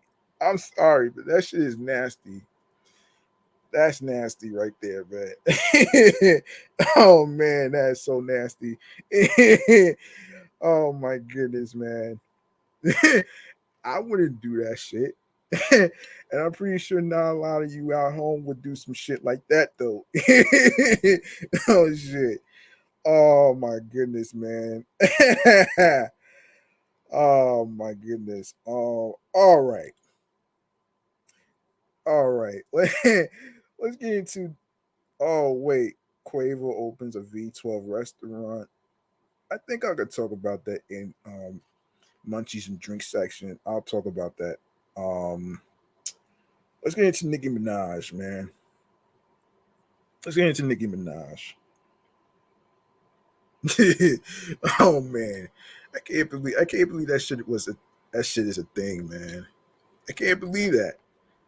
I can't believe that shit is a thing, man. Like why? I don't get why is that even a thing, man? I don't get it. I don't get it. Anyway, why is that even a thing, man? Oh my gosh. All right, Nicki Minaj, right? Let's get into it right here. Nicki Minaj wrapped the North American leg of the Pink Friday 2 World Tour earlier this week. Not only did it deliver the biggest grosses of her career, it sets a new high mark among women in hip hop. According to figures reported to Billboard Box Score, the Pink Friday 2 World Tour grossed $67 million and sold 439,000 tickets, making it the highest grossing and best selling rap tour by a woman in box score history.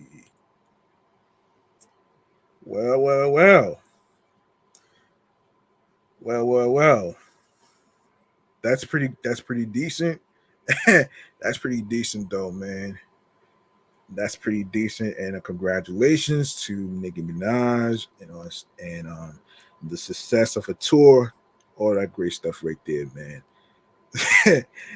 Man, um, yeah, there you have it right there. Um,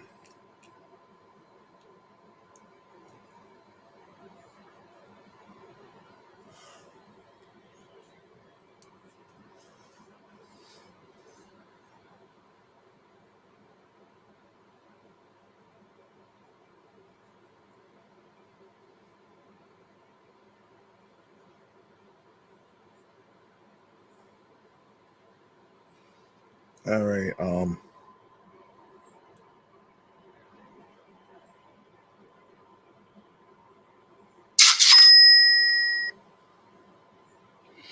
Yes. Let me make sure this is closed. Yeah. All right. So, um, Minaj launched the tour on March 1st in Oakland, California, bringing in 2.3 million from 14,000 tickets.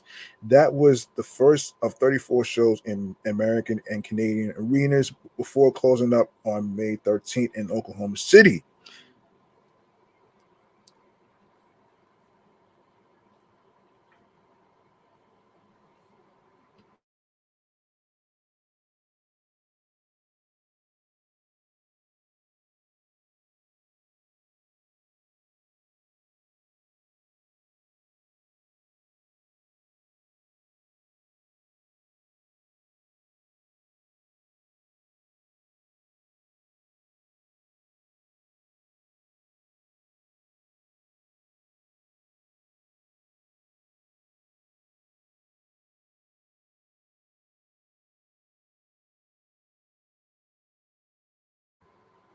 The Pink Friday tour, the Pink Friday 2 routing routing launched. Routing included four double headers, providing $3 million plus grosses in Atlanta, Boston, Brooklyn, New York, Chicago, and Toronto. Two nights at Brooklyn's Barclays Center on April 4th. Uh, April 4th and May 1st proved the biggest, and with $4.3 million and 28,100 tickets. In addition to her two Brooklyn plays, Minaj also performed at Manhattan's Madison Square Garden and the Prudential Center in New Jersey. Um,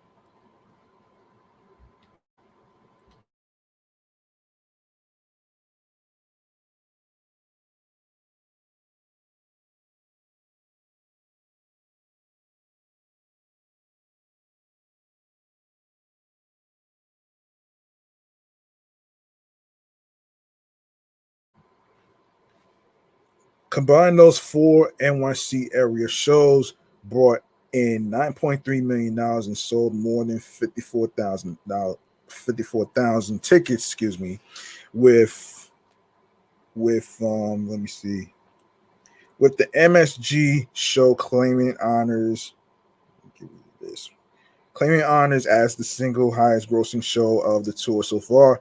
The Pink Friday Tour World Tour was tracking to become Minaj's biggest from opening night. Throughout the 34 date North American leg, the trek averaged just under $2 million and 13,000 per night. That's nearly triple the pace of 2012's Pink Friday Reloaded tour of $776,000 and 2015 to 16's the Pink Print tour $657,000. Um, in November, Billboard, hold on. Billboard published a list of the highest grossing rap artists of all time, with Minaj as only the woman at number 20. With updated grosses from the Pink Friday 2 World Tour, she climbs to number 11. Still, Minaj's record setting trek arrives amid a particularly fruitful time for rap tours and especially so among women. The Pink Friday, damn it, The Pink Friday World Tour rewrites a record set up by Doja Cat just 5 months ago when the Scarlet Tour became the top rap tour among women acts with $37.3 million in the bank. Earlier this week, Megan Thee Stallion kicked off an arena tour of her own, launching the Hot Girl Summer Tour in Minneapolis. And in July, Missy Elliott, the first woman in hip hop to be inducted into the Rock and Roll Hall of Fame, was on the set out. Hold on, was set out on the Out of This World tour, Missy Elliott Experience tour. Come on, will set out. Yeah, yeah. It will be her first headline tour in a pioneering career that spans almost 30 years. The Pink Friday 2 World Tour isn't done bringing in business yet. Minaj will kickstart the European leg next week with a show at Ziggo Amsterdam on May 20, which took place May 23rd. In addition to a bevy of festival shows, she'll play 15 headline dates that could add another $10 million to $20 million to the tour's record-setting total, at $93.9 million and 911,000 in reported career grosses and attendance. It'll all but certainly put Minaj over $100 million and 1 million tickets. All right, all right, all right. Let's see. Let's see if I miss anything. I don't think so. I don't think so.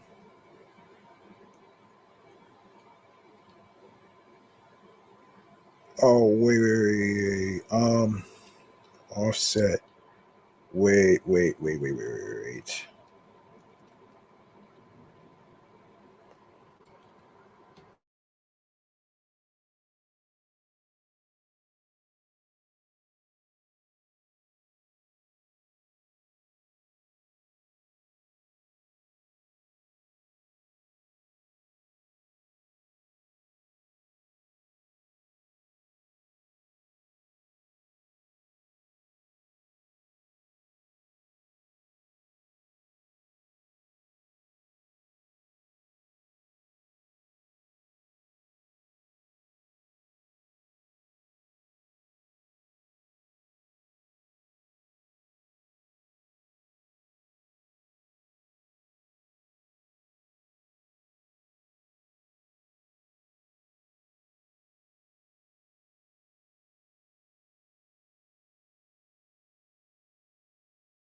All right. So Quavo decides to open a V12 sports bar a while back.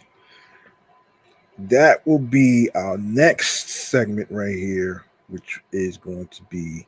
Hang on a second here. Hang on 1 second.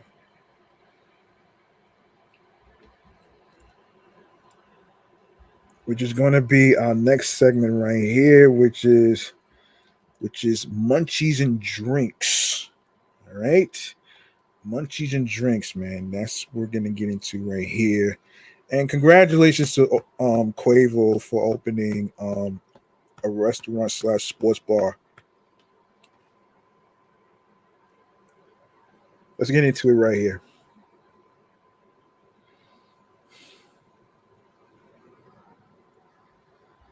Hold on.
All right, big ups to Quavo for opening a restaurant slash sports bar, and this is from the people from Revolt. All right, let's get into it right here. Award-winning MC Quavo partnered with co-owners Vinny and um, Kaylin Watson on Atlanta's newest restaurant and sports bar, V12. The celebrated artist opened the Midtown hotspot on May 4th, and it's already sparked a ton of conversation among guests. Revolt caught up with Quavo and the brother sister duo at the grand opening to learn more about the establishment and why teaming up simply made sense. Across the street from ATL's historic landmark Varsity, V12 boosts an incredible dining experience that exceeds expectations through a sophisticated and inviting atmosphere. Guests can indulge in the chef inspired menu combined with contemporary cuisine crafted with the finest ingredients. As for the name of the sports bar, Vinny told Revolt, V12 is a type of engine that is the best of the best and can be found in certain luxurious cars. That goes along with our brand seeing that we are above a gas station. A lot of people have something to say about it, and we are wanting to play off that. V12 is elevated from the experience to your food. As Quavo became family by partnering with our other restaurants, Sovereign Sweets, he loved the way that he was treated. When asked what is next for you all, we had a sports bar in the works that Quavo wanted to be a part of since he is Atlanta and he is sports, Kalen said of teaming up with the star. Also attending the grand opening, two Chainz, Cherie Whitfield, T.I., and more were there to support Honcho. Fulton County Commissioner Natalie Hall and South Fulton Councilwoman um, Carmelita L. Gomes conducted an official ribbon cutting ceremony and presented a proclamation to Vinny, Kalen, and Quavo. Um, when asked why he joined forces with the duo Quavo told Revolt, it is organic. They are great partners, and I have always um, gone to their other spots like Sovereign Sweets.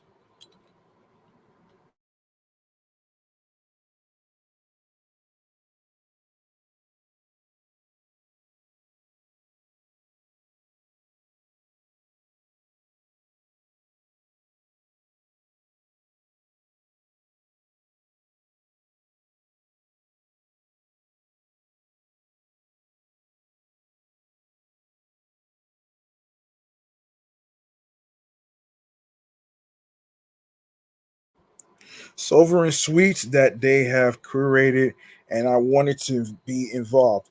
I like the way they move and the way they do things. Now we are here. As far as what's next for the famed MC, he had one word for us: movies. With its op- opulent dining experience, V12 aims to become a staple for locals and tourists alike. At the grand opening, the luxurious restaurant provided an exceptional atmosphere featuring a decadent furniture, art, and a great view. There were tastings of the signature plates and a makeshift Lamborghini from Quavo's performance on Fallen, starred as the epic centerpiece. Other features included a retractable roof, private rooms named the Kellen and the Vinny that offered VIP service, as well as multiple bars throughout the restaurant. Guests can look forward to TVs for optimum sports watching. Both valet service and self parking are available as well. So for those that are in Atlanta, hold on a second.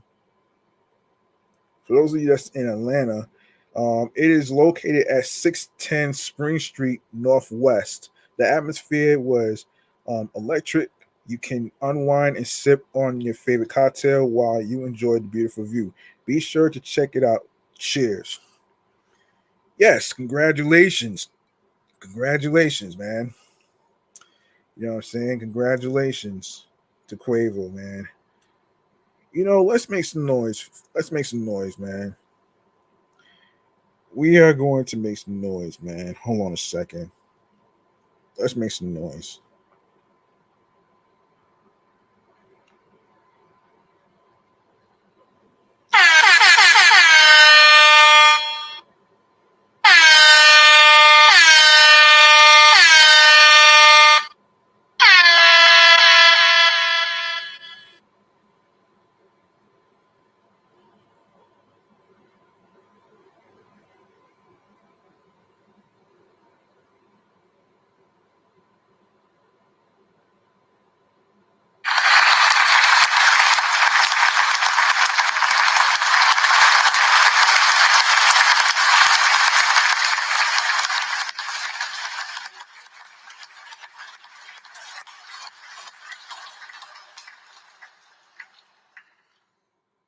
Up next, we have. Hold on a second here. Up next, we have Sonic the Hedgehog. That's appeared in IHOP. Actually, I've been saving this for quite some time. Actually, so and this is from Gamer Dad. Back in April, Sonic the Hedgehog teamed up with iHeart for a promotion. There were menu items and other online goodies. Unfortunately, the promotion only lasted for about a month.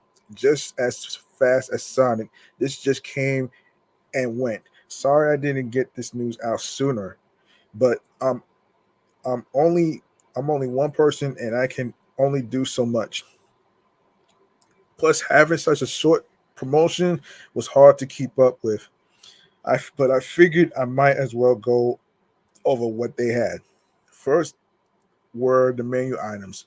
They just put some of the regular menu food and slapped Sonic on them. Really, it was a bit disappointing since IHOP tie-in promotions in the past that I saw had special original menu roast The Addams Family movie had pancakes decorated to look like spider webs, and the Wonka movie even had purple pancakes, if I remember correctly.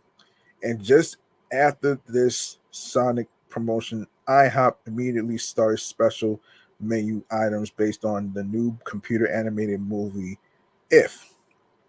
But here's what was on the Sonic menu. I'll go over each one. So, starting with the Sonic's Blue Blur special, um, which includes just blueberry pancakes, makes sense since Sonic is blue. The menu said it had extra blueberries, but I bet it was the same amount as the regular blueberry pancakes on the menu. I didn't order these, just not a big fan of eating nothing but pancakes for real. Excuse me, for a meal. Plus the stuff you put on pancakes like syrup is just too sweet for me. And eating out all the time gets expensive. Tails times two times two. Tails two times two. I guess they couldn't think of anything better for Tails. He has two tails, so he just gets the breakfast with two of everything. Tails is my favorite Sonic character, though, so I did order this one. It's all right, just your basic breakfast. Yeah, the two tails butt copter. Oh shit. The knuckle chicken sandwich. Oh shit. I guess they couldn't think of anything better other than the pun knuckle sandwich. It's a pretty big chicken sandwich, though, with avocados and such. I ordered this one another time I went to IHOP during the promotion. The menu said to order them with a side of golden onion rings to make them Sonic style. I didn't do that.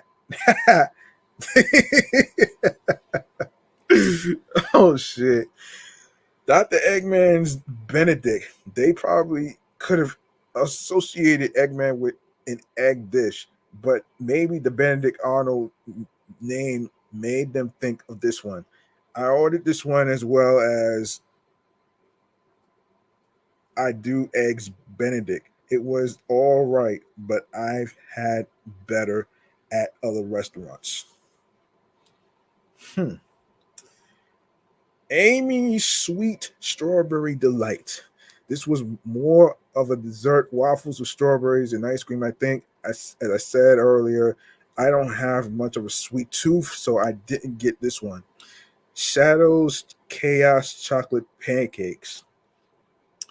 And finally, Shadow got the chocolate chip pancakes.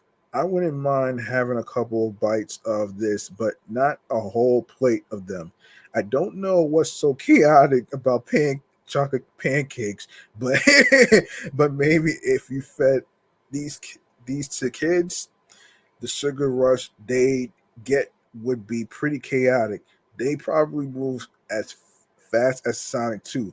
And those are all the menu items. Again, it was disappointing that they didn't make any special one of a kind dishes during this promotion. But if it made things more fun for kids visiting IHOP, I guess I'm okay with that. I have also had a special part of their website where you can get some things as well. They had a couple of Sonic themed gift cards you could order. I actually did get these and got to keep the cards after using them. So here's a picture of them. Yeah, you can take a look at the picture. Um, you can take a look at the pictures on GamerDad, the website, www.gamerdad.com. All right. And finally, in an hour, no, excuse me, in the new four-player 2D game, Super Sonic Superstars, you can download a special iHeart outfit for Amy that had her wearing a dress and an apron, and that's it. And yeah, in the comment sections, yeah, leave that to the people who actually like it. You know what I mean? All right, let's get. That's pretty cool though, man. Let's get into some other spots.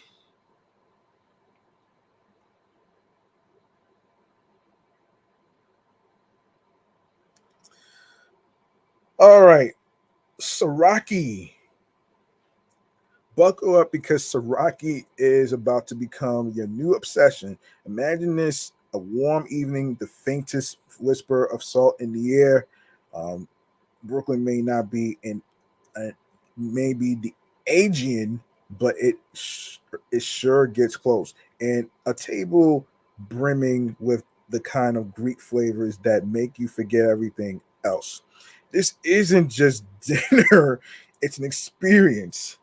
And trust me, coming from a half Greek Texas girl who knows her way around a good food, Siraki is the kind of place that'll leave you longing for more. Um, longing for more. James Palum Palumbis, excuse me, James Palumbis, the mastermind behind the Mediterranean Jewel, brings 28 years of NYC's restaurant savvy to every detail here. Walking into Siraki feels like stepping into a chic seaside um, Tavana, only here. You are treated to views of the Brooklyn Bridge, the Manhattan skyline, and the Williamsburg Bridge. It's a mesmerizing juxtaposition. The tranquil ambience of a Greek escape with the raw energy of New York just across the water. There's a certain electricity in the air that makes the whole experience irresistibly seductive. Now let's talk about the food because this is where Siraki truly sets hearts and appetite racing. James has a philosophy homemade in the truest sense of the word. His dishes aren't just inspired by family recipes. They are family recipes passed down through generations, crafted with love and brought to life on your plate. The fisherman's table experience is the highlight, a stunning shareable feast featuring classics like Horia Tiki, um Saganiki, Saganaki, excuse me, calamari, which is squid, octopus, and branzino. Each dish arrives perfectly prepared. Every bite, um, a beautiful homage to Greek culinary tradition. And for those with dietary needs, everything fried is miraculously gluten free, sophisticated, and inclusive. Yes, please. But what's a sultry summer evening without a cocktail to match? Siraki's drink menu reads like a Mediterranean dream. The Siraki Spritz with Otto's Athens Vermouth and pink grapefruit soda is as refreshing as a breeze off the Santorini coast. While the green tears, a smoky concoction, a Mezcal, Skinos, basil syrup, and lemon is bold, intriguing, and undeniably irresistible. Whether you are here for a romantic evening, a gathering of friends, or a solo indulgence, Siraki strikes the perfect balance between laid back Greek hospitality and cosmopolitan sophistication. James Palumit, James Palumbis, and his team are passionate about what they do, pouring their heart into every dish, every drink, and every detail of your evening. So go ahead, make that reservation. Yeah, make that reservation. You are in for a refined and unforgettable escape Greek style. Siraki is located 420 Kent Avenue, Williamsburg, Brooklyn.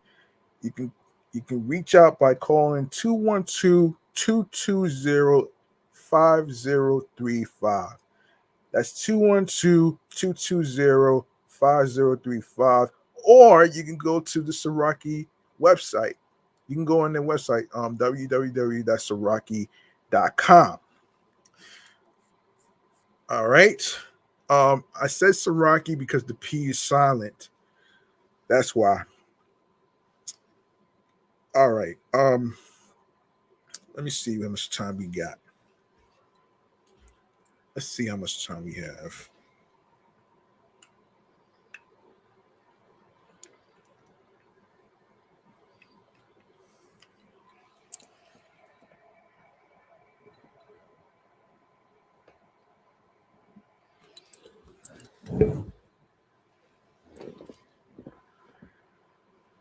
All right.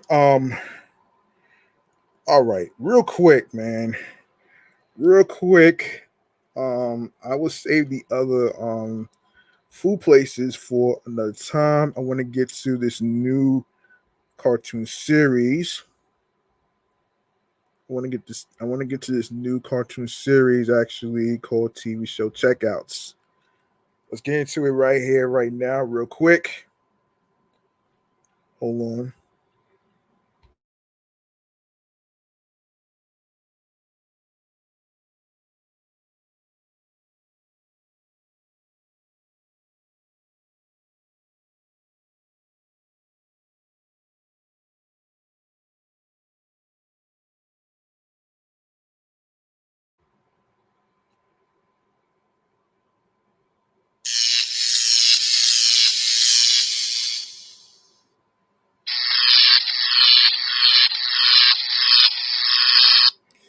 So Fox's animation domination new cartoon series, Universal Basic Guys, just came out recently, and I just started watching it.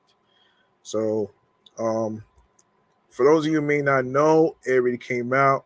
You can check it out by you can check it out on Hulu. You can rewatch it on Spectrum. If you have Spectrum, you can rewatch that as well. So let's get into Universal Basic Guys right here. So according to Variety, this right here is created by real life siblings Adam and Craig Malamut and set in the fictional town of Glentontown, New Jersey. The animated Universal Basic Guys revolves around Mark and Hank Hoagies. Yum. Oh shit. Two brothers, both voiced by Adam Malamut. After being laid off from the local hot dog factory and being inducted into a new basic income program, Mark and Hank have plenty of time on their hands to spend their $3,000 monthly checks on hijinks and foolishness. While the premise is interesting enough, the show is stuffed with tiresome jokes that fail to pack a punch. Universal Basic Guys opens with Mark questioning the portrait he purchased as a birthday present for his wife, Tammy, played by Talia, excuse me, Talia Genevieve.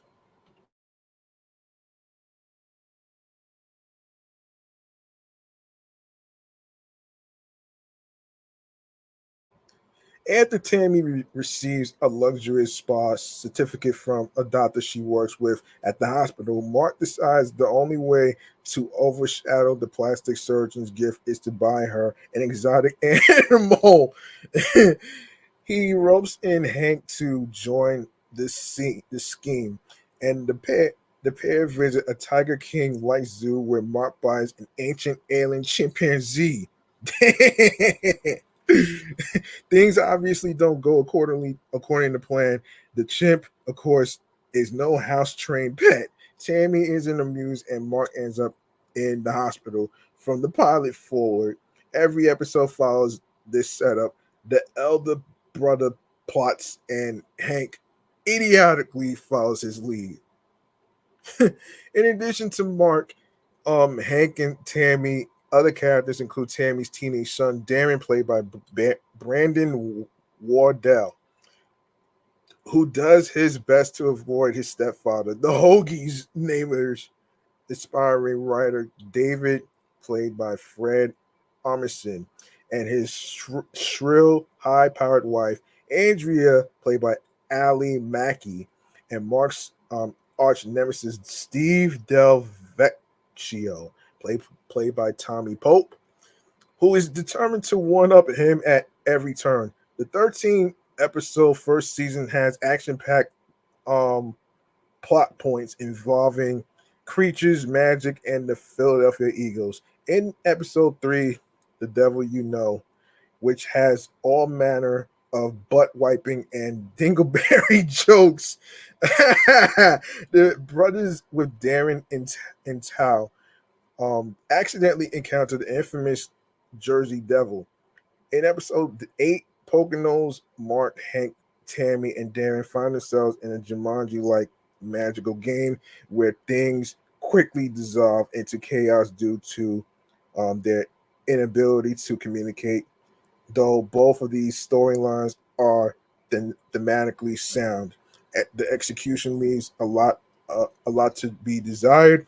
Universal Basic Guys lacks the slickness, clarity, and comedic timing to transcend the two confoundingly ignorant main characters. There is certainly a way to make raunchy and even offensive jokes work. Family Guy, Bob's Burgers, and South Park have all proven this point, but Universal Basic Guys never strikes the balance between crude and comedic. Most of the characters are frustratingly stupid, and the comedy throughout isn't sharp enough to compensate for the show's dopiness and dated dialogue.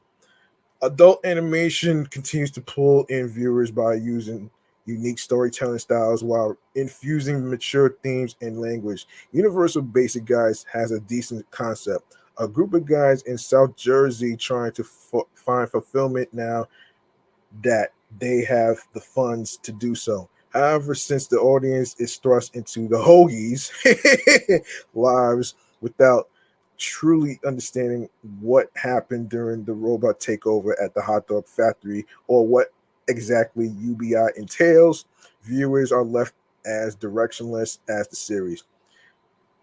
Crass dad humor is very specific and doesn't appeal to everyone. Yet, because it's already been done and brilliantly, newcomers in the genre must be innovative and able to get laughs from those who ordinarily shy away from this style of comedy. Universal Basic Guys never rises to the occasion and would be better served if the Malamutes return to the drawing board. You can check out Universal Basic Guys, which already premiered already. You can check it out on Sundays. Um, you can check it out on Hulu. You can check it out on Spectrum. Check your local listings. And you can also catch it on Fox. You can also catch it on Fox as well. So be sure to check it out as well. And it just came out, man.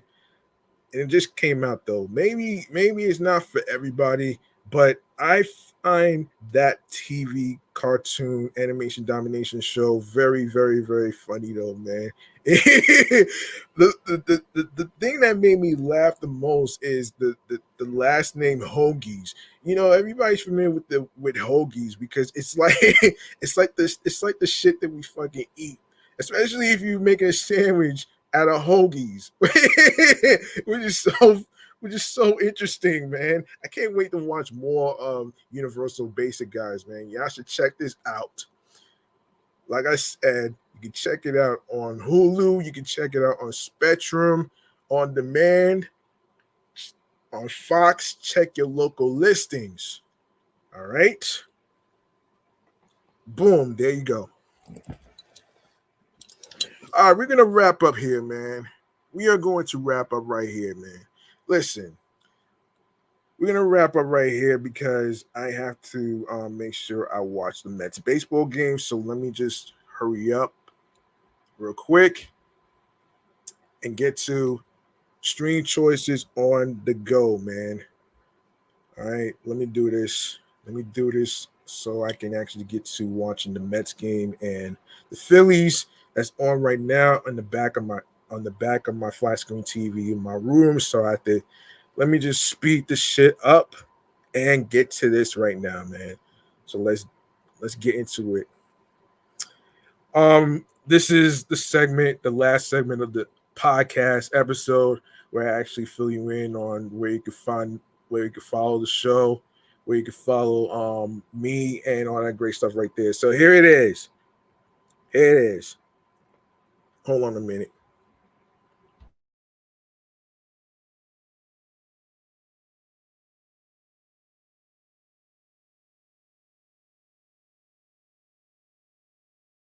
Yes, here it is. Stream choices on the go. Let's go. All right.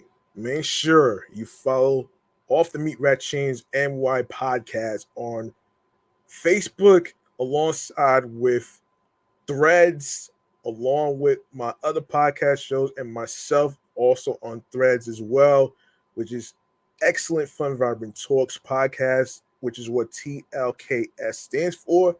You can also follow my other podcast, um which is my entertainment review show, um Meticulous Vibe Juice podcast, of course. And also you can follow me.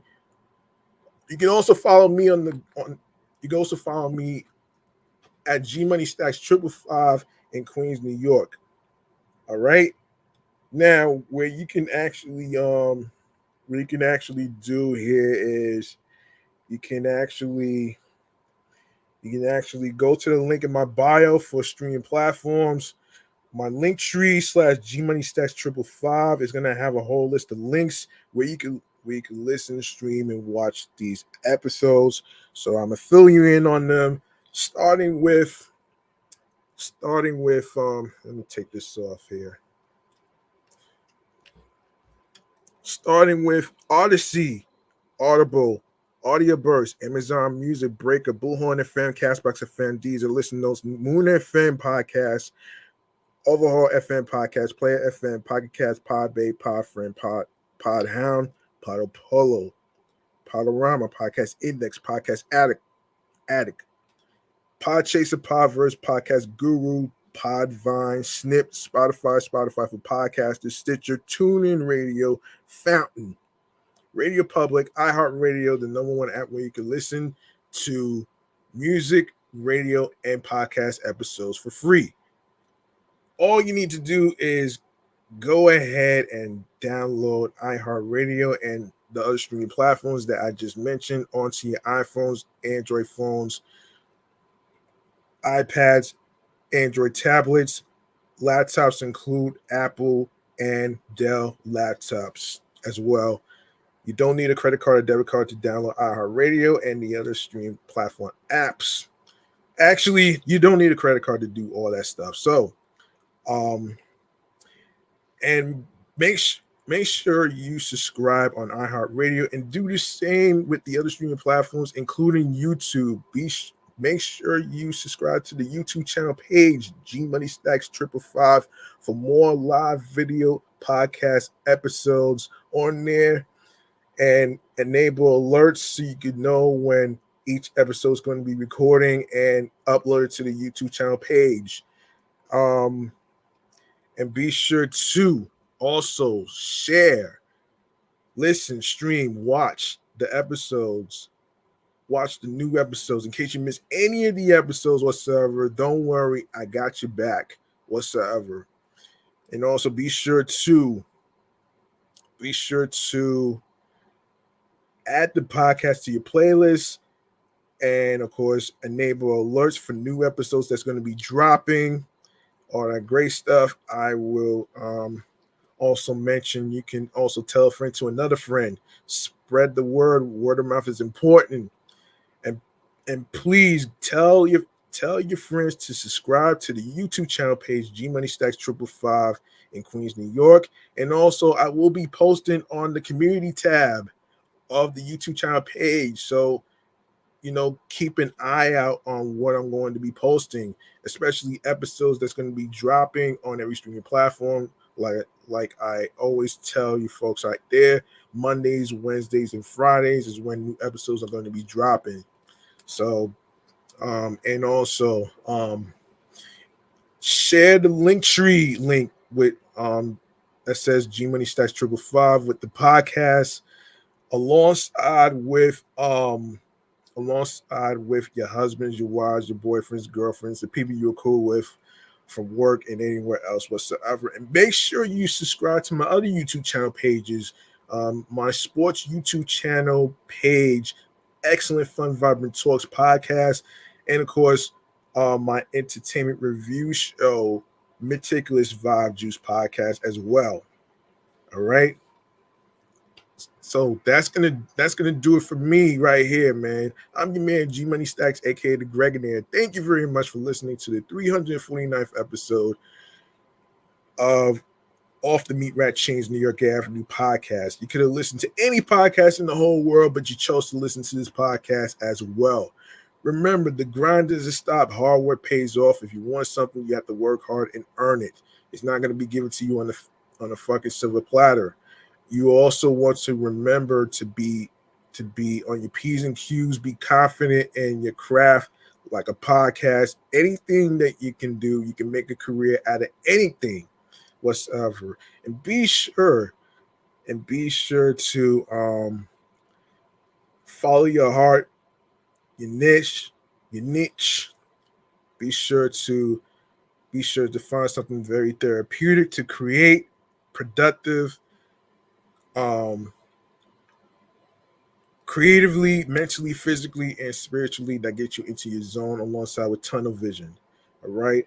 Also remember, there is no manual when it comes to your path and journey. And also don't let anybody tell you how to create your content, or whatever case scenario may be, saying that you're not enough whatsoever. You are enough. You're the one creating content, not the other person whatsoever. All right. It's not a matter of whether you win or lose. It's how you play the game and how you keep going. Don't stop for any crazy bullshits of idiotic motherfuckers, okay? Continue to do you, be the best version of yourself whatsoever. Don't change who you are whatsoever as an individual podcaster whatsoever. The only reason why I'm saying all this is because I'm trying to inspire every single one of you out there that's actually creating a podcast whatsoever not to give up. All right. And next time I will try to bring back podcast juice of the week, where I recommend some podcasts for you to listen to whatsoever. So that will be probably next week or the week after. So for now, peace and one love. Enjoy the rest of your week and your weekend whatsoever. I will be back with episode 350 either today or tomorrow, alongside with 351 and 352. So I'll do my best to actually do it tomorrow, and I will try my best to actually do some recording of my other episodes for Meticulous Vibe Juice podcast, the entertainment review show that I'm doing. So peace and one love.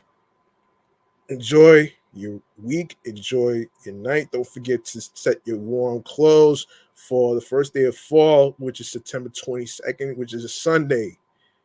All right. Good night, everybody.